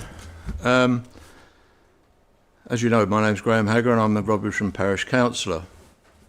We strongly object to the southern application. We fully support the officer's report and recommendations for refusal of this application. This application will have catastrophic impacts on our parish and that of our neighbouring parishes, and on the highly protected and extremely important Kent Downs National Landscape. This is a proposal for development outside the settlement boundary in the countryside, with a disastrous impact on ecology, ancient woodlands, heritage assets, landscape, archaeology, conservation areas and the rural economy. It is wholly in the countryside. There would be unmitigated harm to our rare and protected flora and fauna, the rural agricultural economy, landscapes and highway infrastructure, including rural lanes from additional rat running. This scheme is ill-conceived and poorly designed. It has little thought for walkers, cyclists and other road users. It will have profound consequences for pedestrians using public rights of way or footpaths. This outline application is void of any detail. This has been echoed by all the statutory consultees who are objecting to the application. As for the conservation area of Robertson Church Street, which contains a number of listed buildings, this will be totally swallowed up by the proposed development. Fundamentally, this scheme does not even adhere to the basic requirements of environment impact assessment regulations. This means Swale cannot grant planning. The bottom line is this scheme must be refused. The harm arising from this application significantly outweighs the benefits of the scheme. It is clear that this application does not accord with a long list of 30 local plan policies, I won't read them all out to you, of the Bearing Fruits local plan, nor of the NPPF, and it's contrary to the Localism Act 2011 and the Community Infrastructure Levy Regulations 2010. This report before you, councillors, clearly sets out the extensive list of grounds for refusal. We would urge you to vote in accordance with the officer's recommendations. Thank you. Thank you very much. Up next, we have Bruce Bamber, remotely speaking for Tenham Parish Council.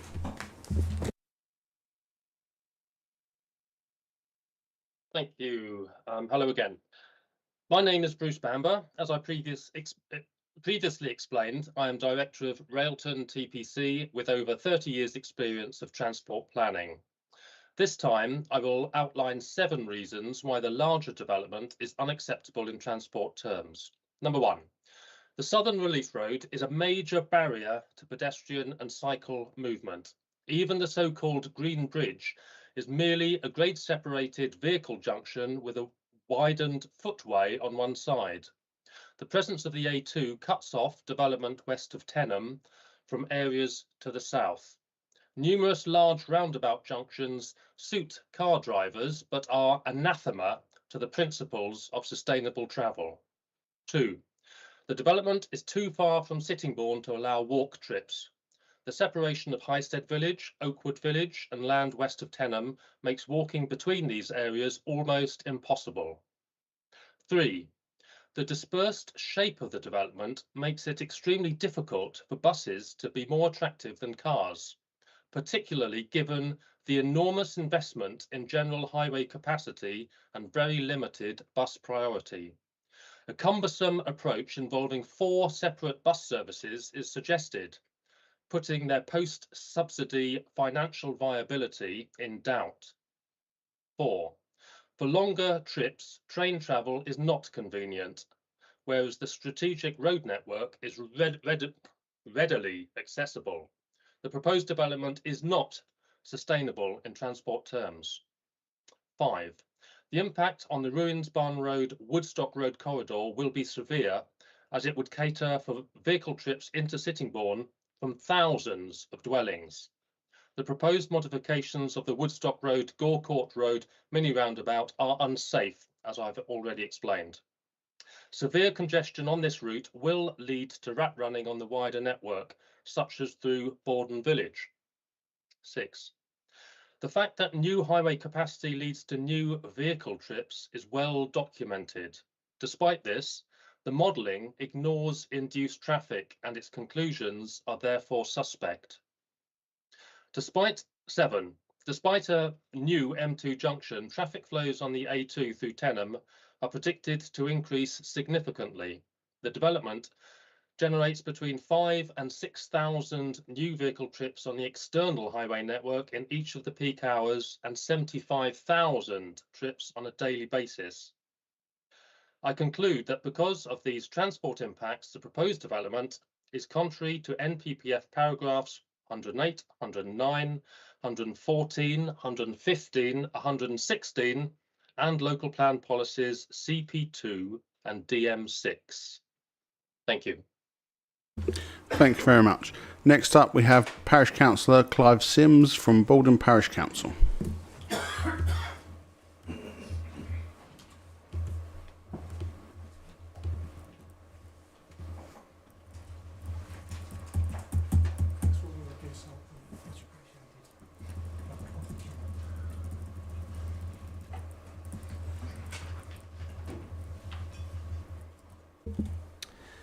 Firstly, thank you for allowing me the opportunity to speak this evening on behalf of Borden Parish Council.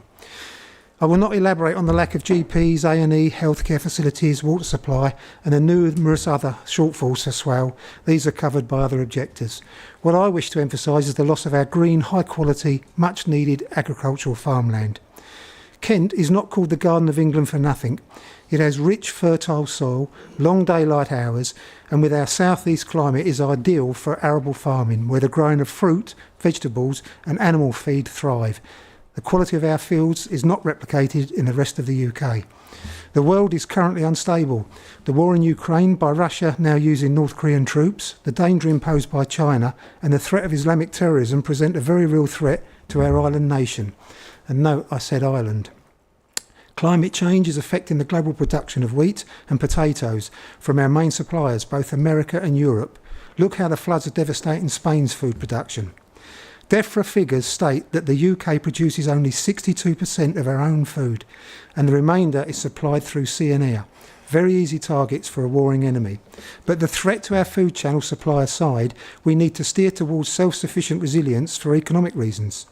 The Agriculture and Horticultural Board figures show that our own UK wheat production yield is down 21% over the last 5 years, and our potato yield was down 16% in the last year.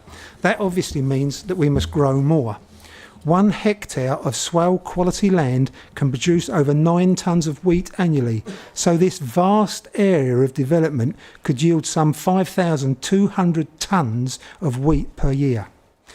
Moving on, do we really need a new M2 junction devastating our ecology and wildlife? Only for this massive concrete development. And think on this, once that junction is there, it will encourage further developments on the surrounding farmlands with the loss of even more quality land. Do we really need another football ground in Swale covering high-grade arable land, particularly when plenty of grounds already exist? Please do not be fooled.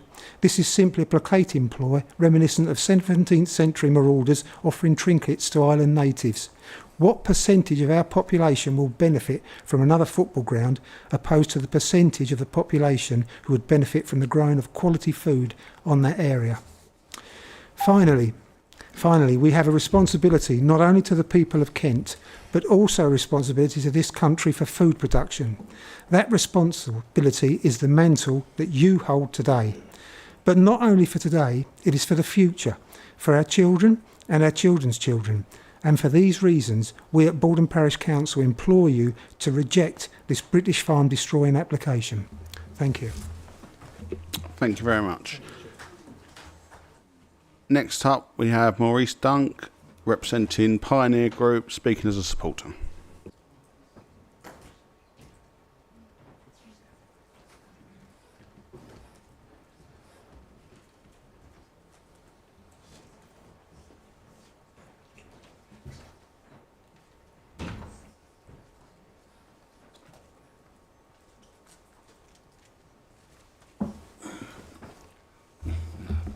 Right, good evening. I'm Maurice Dunk, Chairman of Sittingbourne Football Club, and I am speaking tonight in support of the Southern application. I've also lived in the town all my life, and although we're not-for-profit club, we play at semi-professional level, and then we therefore engage with a lot of the major local employers to gain sponsorship and support. We also run our own business club for the small to medium local businesses that are expanding at a rapid rate. These organisations all support this development. From the report before you, it would seem the negatives far outweigh the positives. I'm here to argue the opposite and request that the committee takes into account the real benefits this application will deliver to the borough. My interest here, of course, starts with the sport. Most of you know the history of Sittingbourne Football Club, maybe not stretching back to 1886, but we're a club that has never been short of ambition. We're a proud community club, but we're all too aware that our facilities at present do not meet our requirements. The plans for the Southern application would definitely take us to the big time, and with the new stadium and training facilities will not only benefit us, but the whole of the wider community. Your view might be, so what? To that, I'd say it symbolises that the application could deliver for Sittingbourne. Yes, we have an interest as a club in the success of the application, but the wider positives of the scheme cannot be overstated, particularly for residents and businesses in the area. A new motorway junction onto the M2 that will alleviate problems caused by Sittingbourne and the Isle of Sheppey relying on a single motorway junction. In fact, if you ask anybody coming to visit Sittingbourne and Sheppey, they will tell you this is desperately needed.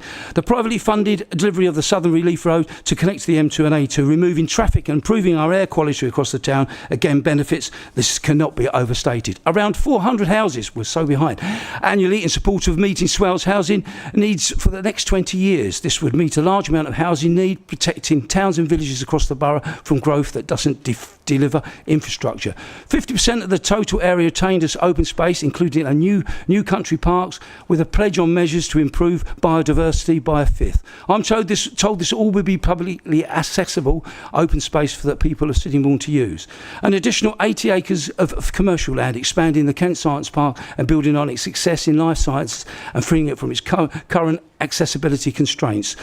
This growth would mean logistics, manufacturing and other business will be located near to the M2, out of town and of the villages. There are 3 new primary schools proposed, a secondary school, new health facilities and thousands of new jobs, with injection of 14.2 billion into the economy over the lifetime of this development. When considered alongside the northern application, this development will also complete a route to the Swale Estuary Bridge, first planned and promised more than 3 decades ago. If Swale Council are serious about planning for good growth, employment infrastructure, then this is the scheme for that. The business community has made its feelings clear on the need for the benefits with this proposal can deliver, with over 70 companies that employ 25,000 people in the town voicing their support for the scheme. These include companies like Fowler Welch, a key part of Swales logistics and sector success. I would urge those here tonight to recognise these voices alongside those of the local community and support the application tonight. Thank you. Next up, we have Paul Forsham, an objector.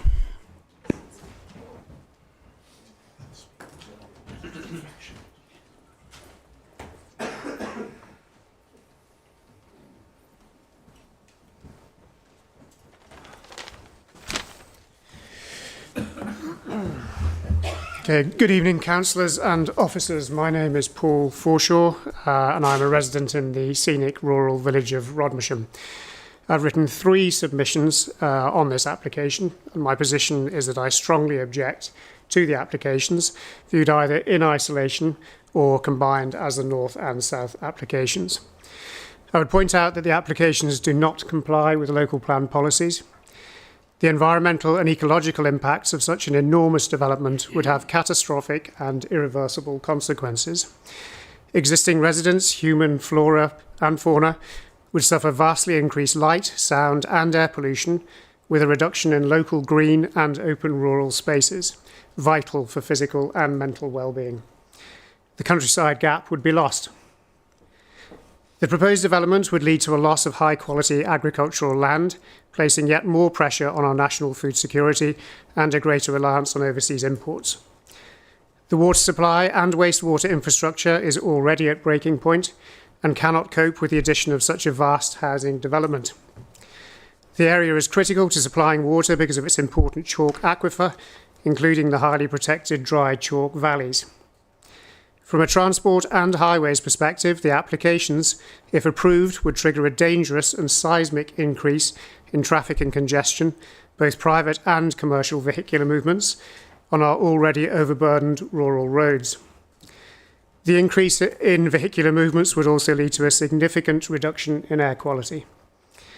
It is widely recognised that the physical and service level infrastructure in the area is already stretched beyond capacity, much to the detriment of existing residents. A development on the scale proposed, irrespective of any planning conditions placed upon new development, will exacerbate fundamental issues in the area. I maintain the comments I made in my written submissions, and I urge the Planning Committee to fully adopt and accept the officer's report and refuse the application. Thank you. Next up, we have Ben Gearin speaking on behalf of the applicant.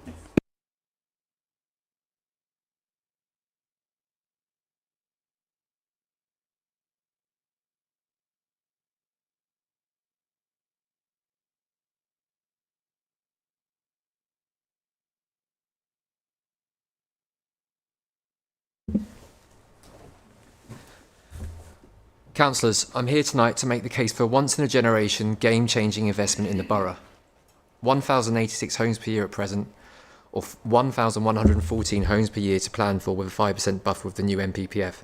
These are big housing numbers to deliver, and to do so require bold decision-making. Every year of delays leading to a growing number of appeals to be granted for development outside of a local plan in villages and towns that crucially won't deliver the infrastructure needs of the borough. The current local plan seeks to deliver 766 homes per year, but without the infrastructure to support the needs of the district. That is why an urgent review was required for in 2017. Yet 7 years later, the emerging local plan is no closer to addressing this infrastructure deficit, leaving a council that is failing to deliver what is needed, namely housing, infrastructure and jobs. The delivery of the Northern Relief Road was expected to have taken place by now, alongside a local plan review adopted in April 2022. The benefits of this are clear, the delivery able to be secured by application 503906. The local plan clearly signposts the Southern Relief Road and new junction for Sittingbourne as a solution to the infrastructure deficit of the borough. The County Council Local Transport Plan and Investment Framework identify a need for the Southern Relief Road as part of the strategic investment required in Kent's roads. The site is also located in the key strategic Thames Estuary growth area, a priority for investment for successive governments for a quarter of a century. Unlocking Sittingbourne and Sheppey to realise their potential by reducing congestion and improving air quality has a massive impact on improving productivity. Getting lorries from Eurolink out of the town centre should be a key priority. These are key matters that the local plan should address through the allocation it makes. It shouldn't be considered, as I've heard a key councillor say, as where to dump the houses, but should facilitate delivery of where the housing needs exist, alongside the employment need, which is at this end of the borough around Sittingbourne, where meaningful affordable housing has not been delivered for years. Highstead Park can deliver the main infrastructure, jobs and housing needs of the borough over the next 20 years. It's the scale of Highstead Park that means it can provide over £200 million of highway and bus infrastructure and community infrastructure of £150 million funded from private funding. The scheme proposes 3 primary schools, a secondary school, new primary care facilities, 2 sports hubs and 300 hectares of public open space. And it does all of that whilst providing for 20% affordable housing, which is twice the policy requirement for urban extensions.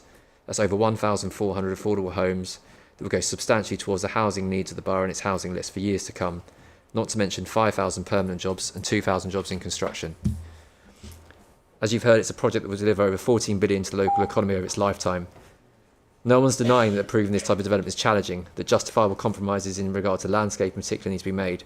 However, this is no different to Heathlands, to Otterpool, to Chilmington Green, to Ligsing, all major developments in Kent that other authorities are progressing in the public interest and to deliver sustainable development.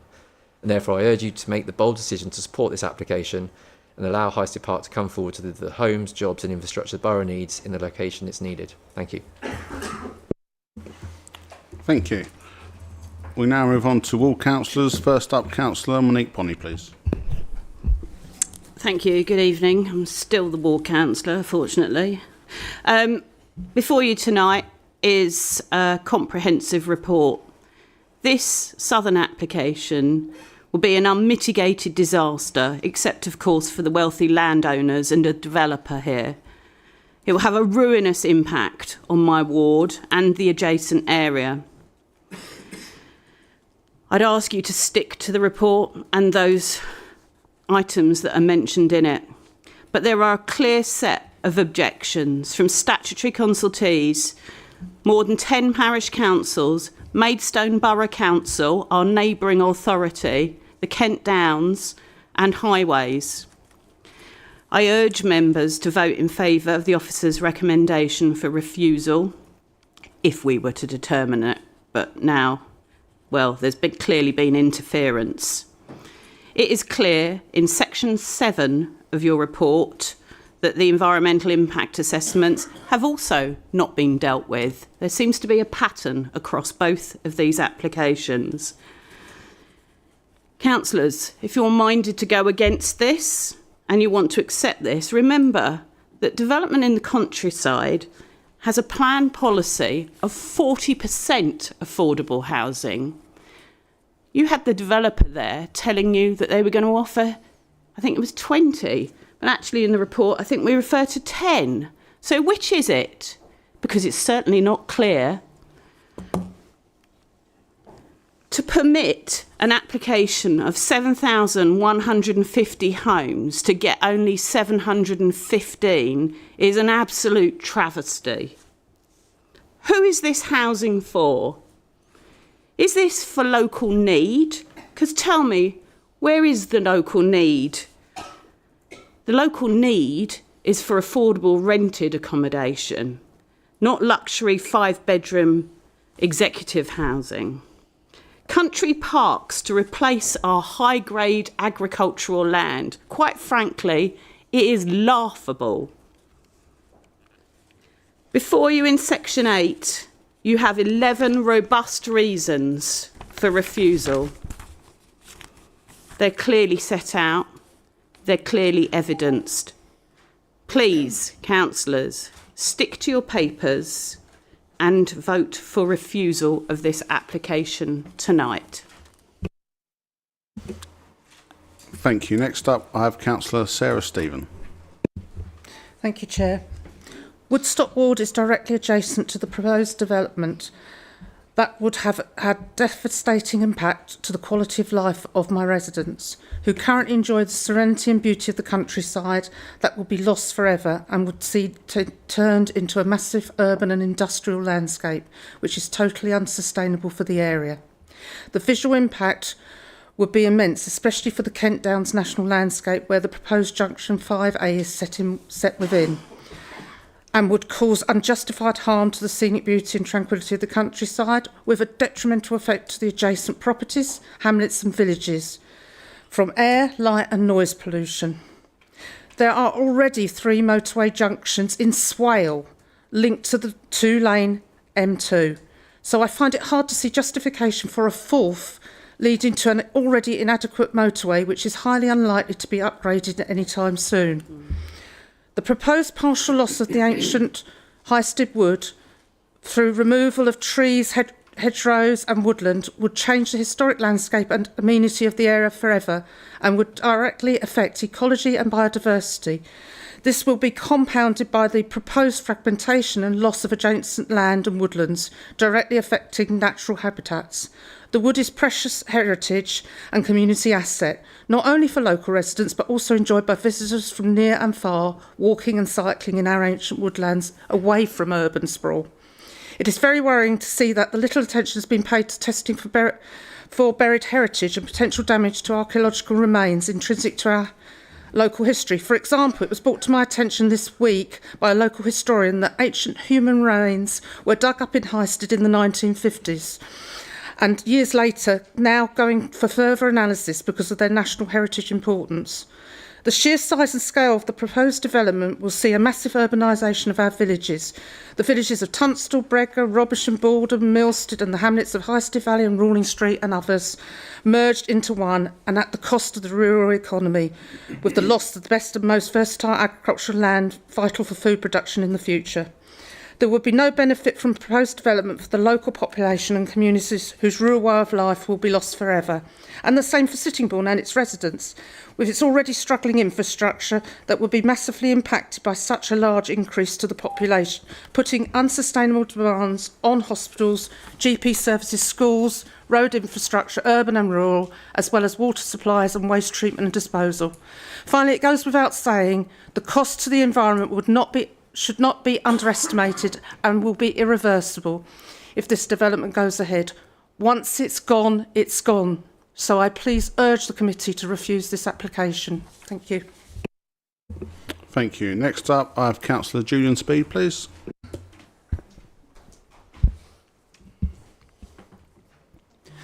After deducting existing planning consents, etc., this council is required to allocate land to accommodate 6,200 new dwellings by 2040. This proposal is for 7,150 dwellings, so it's greater than the total number required by the borough for the next 16 years. There is a democratic process by which local authorities determine where the housing and infrastructure goes. This developer does not have the right to circumvent the local plan process with a speculative application that, if approved, would predetermine the borough's entire spatial strategy. Secondly, there's a new statutory duty on local authorities to further the purposes of conserving and enhancing national landscapes. This proposal would result in significant harm because of the substantial new highways infrastructure in the Kent Downs national landscape and major scale development in its immediate setting. So it fails to meet that key planning policy test. It also fails to preserve the special interest of Grade 1 and Grade 2 listed buildings and the character and appearance of the Rodmersham and Tunstall conservation areas. It contravenes local plan policies ST1, ST3 and ST5, which are designed to protect the countryside from large-scale development and focus on sites within urban and village confines. ST5 also states that unless allocated by the local plan, which this isn't, development should avoid the loss of high-quality agricultural land. 70% of this site is Grade 2 and 85% is Grades 1 to 3A. This would result in the loss of arable farmland for food production and security, which is contrary to local and national policy. National Highways have advised that planning permission should not be granted until key issues have been addressed, including whether the principle of the development is acceptable and a technical design solution can be agreed, as well as an acceptable programme of delivery. I would also draw members' attention to a letter dated 16 October from KCC. They state that inadequate information has been submitted as to 1. Whether a satisfactory means of access to the site can be achieved, 2. Whether the existing road network in the vicinity of the site has sufficient capacity to accommodate the material increases in traffic generated, and 3. That the impact of the proposed development can be adequately mitigated. They also say that changes made to the application do not reflect prior comments and advice regarding the public rights-of-way network. They conclude the County Council is disappointed to note that matters raised during earlier consultations have not been addressed, and we therefore maintain our objection to the scheme. This scheme has been in the making for many years now, but too many fundamental issues remain unaddressed, and some are incapable of ever being addressed. I don't see how this application can possibly proceed. Thank you. Next up, Councillor Mike Baldock, please. Thank you, Chairman. I think I'm starting to understand why they're not providing the information needed. I'm not sure they understand it themselves, because we've just been told they will be meeting the 10% affordable housing target, a requirement. But this isn't an urban extension, it's open countryside, requiring 40% affordable housing. What this will offer, if the financial contributions are properly met, is just 15.84%. As another councillor has said, that is basically our affordable housing, all we're going to get for the next 20 years. Not enough. Amongst the other information provided, as a heritage champion, I have to mention the disappointing failure to properly appreciate the significance of our burial heritage, something that is incredibly important in that area. But a lot has been made of the relief road, relieving the traffic stresses. This application would deliver housing that is in excess of the combined villages of Newington, Bobbing, Iwade, Lower Halstow, Hartlip, Baldon, even with the extra housing that has come on there, and Upchurch. All those residents using this road. How much of a relief road is that really going to provide, with all those residents trying to get in and off of their villages on that road? Maybe that could be why Highways England are objecting, because they haven't provided the information needed to assess whether there's a strategic case for the road. The whole application relies on the delivery of this road, this marvellous, great delivery they're going to give us, and they still can't provide the information needed to make a strategic assessment. That, I think, sums up this whole application. Inadequate, ill thought out, and Chairman, I know it's just been Halloween recently, but for heaven's sake, this is time to reject the horror of Highstead. Thank you. Members, we now reach a crossroad. We can either adjourn the meeting and come back Monday, or adjourn this item and move back to the first item and debate that item. So to test the water, I move a motion to adjourn the meeting until Monday the 11th of November. Do I have a seconder? Thank you, Councillor Clark. If there's no discussion, if we move to a vote, All those in favour of adjourning, please show.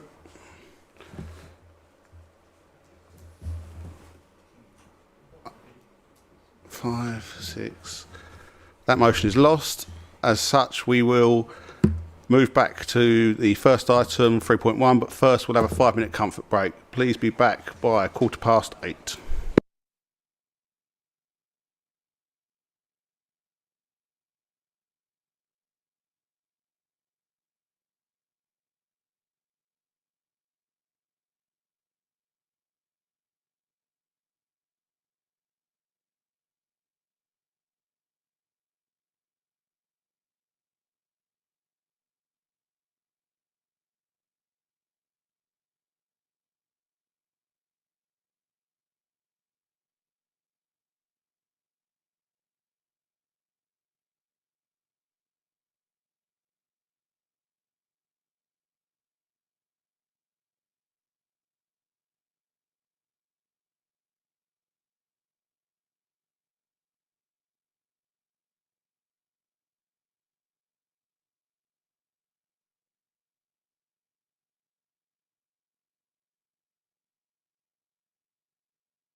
If you can take your seats, please.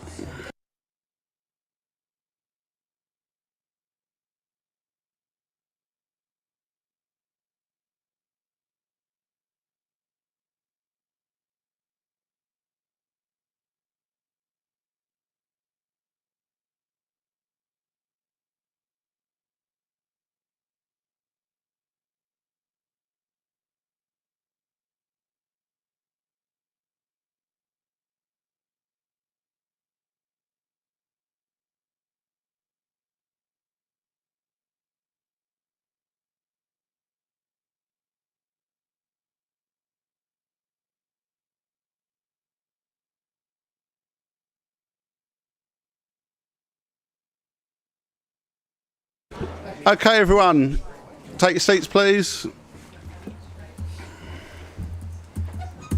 So we move back to item 3.1. I want to remind members we are not decision makers, and such I envisage the debate to reflect that. So I'm going to move the officer's recommendation but amend it, and that is noting that the council, let me put my glasses on, would have been minded to refuse the application for the reasons set out in the officer's report, that delegated authority is given to the head of planning to manage and progress all aspects of the council's case before the Secretary of State in relation to determining of this application. Councillor Clark, are you seconding? I'll second, Chair, and propose we move straight to the vote. If we vote on whether we move straight to the vote, please, all those in favour of moving straight to the vote, please show. 1, 2, 3, 4, 5, 6, 7, 8, 9, 10, 11, 12. 12. Those against? We have 3. Abstentions? Myself. Okay, so we're going to move straight to the vote on this item. All those in favour of... I'm going to read it again. Noting that the council would have been minded to refuse the application for the reasons set out in the officer's report, the delegation authority is given to the head of planning to manage and progress all aspects of the council's case for the Secretary of State in relation to determining of the application. All those in favour of that motion, please show. That is unanimous. Thank you, members. We'll now move back to item 3.2. You've heard the recommendation. It's the same as the last one. Councillor Clark, are you seconding? I'll second and propose that we move straight to the vote. As such, I'll take a vote on whether we move to the vote. All those in favour of moving to the vote, please show. 5, 6, 7, 8, 9, 10, 11, 14. Against? 3. So that is 1. So we now move to the vote. And I'm going to read the recommendation so it's very clear on the recording. Noting that the council would have been minded to refuse the application for the reasons set out in the officer's report, that delegated authority be given to the head of planning to manage and progress all aspects of the council's case before the Secretary of State in relation to the determination of the application. All those in favour of that, please show. So that is unanimous. Thank you, members. And that is the last item on the agenda. Thank you, everyone, for coming. Please. Thank you for that. And with your indulgence, can I, for the purpose of those listening in online and for those present in terms of the public listening, and I just asked the officers about this, but could they briefly explain what the ramifications are now in terms of the referral to the Secretary of State and what happens next, so that people are quite aware of what we've just done and what the next steps are, please? Thank you. Through you, Chair. So the letter that we received today sets out that within 6 weeks there will be an inquiry. It's highly likely that it'll be longer than 6 weeks because there'd be a need to appoint an inspector and actually agree it. But very shortly, within say a week, we'll get a start date setting out a set of milestones that need to be met. As with most appeals, there needs to be statements of common ground, things that you agree with, things that you don't agree with. Now, the Secretary of State will also write to us to ask for certain information, probably in relation to things like the planning application documents, potentially what was recommended at committee and so forth. Then, in addition to that, they've said that they're going to ask us or give us a set of procedures and sets of information that they're going to require, which are kind of bespoke to this inquiry. So to a degree, councillor, I need to wait for the dust to settle and for that stuff to come in to really understand what they want from us. But it will be an inquiry. We'll be needing to, there's an expectation we'll produce a statement of case and set out what the borough's position is. And taking the resolution tonight, the borough's position is largely aligned with the reasons that the planning applications were recommended for refusal. It's broader than that, though. The Secretary of State may well want other information which is over and above what was set out in our recommendation. And so I won't be able to tell you exactly what they're after until they send us that. I would just, in terms of timeframes, my gut feeling is it will be quite soon. Within the next week or two, we should know what exactly they're after and exactly what the timeframes are. But with the fast track appeal system, like it really could be as fast as 6 weeks. We need to actually have everything resolved and be ready to, if necessary, give them proofs of evidence and so forth and statements of case. And so the timeframes are quite tight. Thank you very much for that. And just to confirm, I presume the options available to the Secretary of State in terms of decision would be for them either to agree the application or refuse it, just like that there's no other issues after that. No, obviously you've got two applications. They are separate in their own right, but there are interrelationships between them, and the Secretary of State will have to grapple with that. No problem. Councillor Richard Palmer, please. Yeah, the Secretary of State, I think in the list that you put up, said other matters, which may have, had we not gone straight to the vote, other people might have raised other matters that were relevant that may not have been thought about initially. So if there are other matters that aren't in the report, we can feed that in for consideration to be put to the Secretary of State. I'd say no, because the committee has made a decision. I'm not going to read it again. And we're therefore supporting all the officers' reasons, what would have been reasons for refusal in the report. So I'd say no. But with all respect, Chair, that the Secretary of State has said other matters. And if there are other matters that members think about or have knowledge of, then it would be good for the benefit of the council for them matters to be made known. So the Secretary of State will ask us what other matters they consider relevant, and therefore feedback. We're dedicated to everything to the head of planning in that respect. Councillor Stephen. Yeah, I'm with Councillor Palmer here. It would be nice to know what exactly the Secretary of State is going to be asking of us.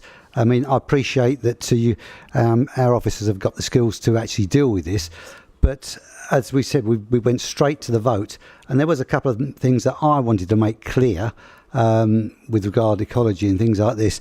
But obviously, I respect the members' vote to go straight to the vote, but I would like to know prior to it being sent off exactly what's been asked, and would we be able to see a copy or have some idea of what your reply would be? Thank you. Yeah. Thank you very much. I'll just provide a little bit more context on the decision making. So introduce yourself to the members. Apologies. My name is Michael Rhymes, and I'm an external barrister who is assisting the council just for today's hearing. Just to explain the decision making process in a little bit more detail, everything that Matt said was spot on. But the Secretary of State is now the decision maker, so all of the information and all of the representations that were submitted to the local planning authority will be passed to the Secretary of State. So if there are any additional considerations, those will be in the documents that will be passed to the Secretary of State as well. There's also the possibility for other parties to make their views known in the context of that procedure as well. So I won't go over the resolution that has been passed, but essentially all of those matters that were in the correspondence and in the information, that will be passed to the Secretary of State, and it will be considered in the usual way.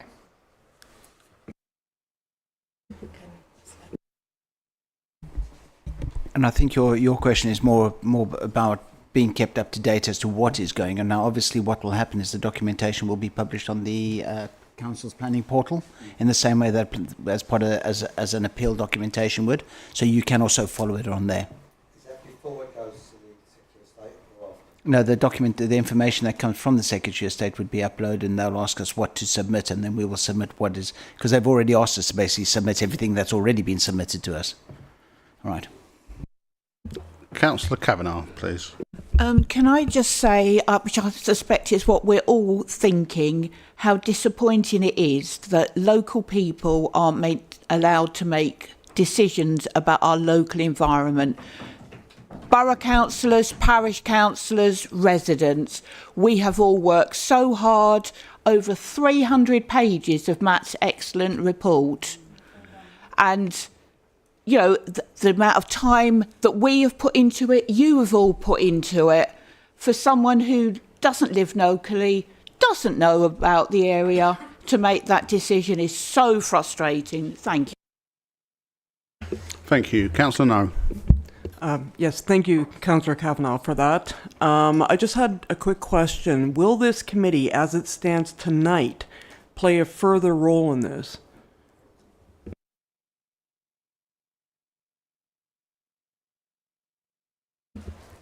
So there were a couple of decisions that we made today. One could have been to just scrap the committee altogether and wait until we know further from the Secretary of State and then to re-adjourn. But it was relatively late in the day when we received that information, and by the time everybody had actually come to the committee, what we felt would be one way forward was to be converted. So rather than being able to make a decision, what we could have done is to ask the committee who are assembled in any event if we could have delegated authority, given that we no longer have the decision-making authority, but we would be able to feed into statements of case and so forth. Knowing what we were going to recommend at committee, asking the committee, noting what was recommended for refusal, but recognising the Secretary of State may ask us for additional things, to have this meeting to see if we could get delegated authority to enter into the inquiry and the statements of case and so forth in line with what was recommended in the committee report. So in answer to your question, what we were trying to do is to hold tonight's meeting to negate the need to hold a second meeting at some later date. Equally, if we didn't want to have if we were prepared to have a meeting at a later date in, say, 3 or 4 weeks, we could have scrapped the meeting tonight. So that was the sort of thought thinking that we went through this afternoon. Unfortunately, they gave us the letter at 3 o'clock in the afternoon, and by the time you actually get a barrister involved to start giving some advice as to which way you should go, it's already about sort of 4:30. And there did seem some merit, given that people were coming from far and wide, to proceeding to understand what their concerns were and so forth. But the resolution had to change. It can't be resolving to refuse permission because we don't have that authority anymore. But we could resolve to, commit to engaging with the Secretary of State and putting a statement of case together that follows on from the recommendations that were in the committee report. If that answers your question. Councillor Bowen, please. Thank you, Chairman. So, just so I get my head around this then, we, in theory, and I'm not saying the decision, we've made that decision, but we could have taken the option to say this letter has come from the Secretary of State to call it in. We await information from the Secretary of State of what they want us to look at. So we could have, in theory, deferred this item until we had that information from the Secretary of State to then look at what we've currently got and the additional requirements of the Secretary of State to actually formulate a potential greater response. But at no point, and I could be wrong on this, but I don't recall that option actually being presented to this committee this evening. So have we just actually missed a beat there? Sorry. If we'd entered into a debate, those questions could have been asked then before the vote. However, we voted on voting. Sorry, but that wasn't put to us. We weren't aware of that. If I can assist, deferring it wouldn't have helped the process at all because the clock's already started. We're already in the process now. So, yeah, just delaying it would have put more pressure on the officers to get the work done. Now, I think it's all been accepted that the officers done a lot of work in preparing this. So I think if anything else was going to be added, it might not have been the principal issues. There might have been some fringe issues that people might have wanted to have been brought in. But I think the principal issues of putting our best foot forward is already contained in the report. And what this is doing is it's simply now allowing us to crack on with it in the short time scales we've got, as opposed to it's kind of like almost saying like negotiating an agreement by committee. You know, you want to get things done, but bringing it back and then trying to go back, it just wouldn't get done. So that's why we are where we are. The clock started running. A deferral wouldn't have made a blind bit of difference. Thank you very much. That's fine. Thank you. Councillor Clark, hopefully the last speaker. Yeah, I'll try to make this brief, Chair. Will the Secretary of the appeal hearing as such be held locally, or would it be held in Westminster? Because if it's held locally, such as the normal process for a planning appeal, then you can always come along to the appeal and speak at that appeal, subject to the chair of the the inspector.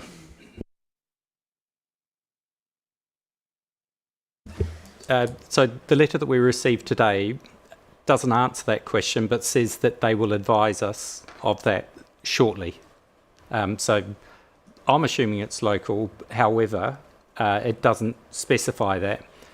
All I would say is, with all the inquiries that we do, the inspectors put the onus back onto the council to arrange the chamber and parking and all the rest of it. So I imagine it would be, but the letter doesn't say that. It says that they will tell us.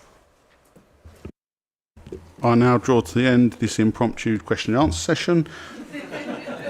I'd like to thank everyone for their conduct tonight. It's been a good meeting. I want to thank the officers for their time and effort. This application has gone over for 3 years, and we was just about to reach an end to it, and obviously it was pulled out from under us. I'd especially like to thank the officers for the massive change in direction that we was given with less than 3 hours' notice. Obviously, this council spent time and money on this application, which the government has now wasted. I now close the meeting at 20:33. Good night.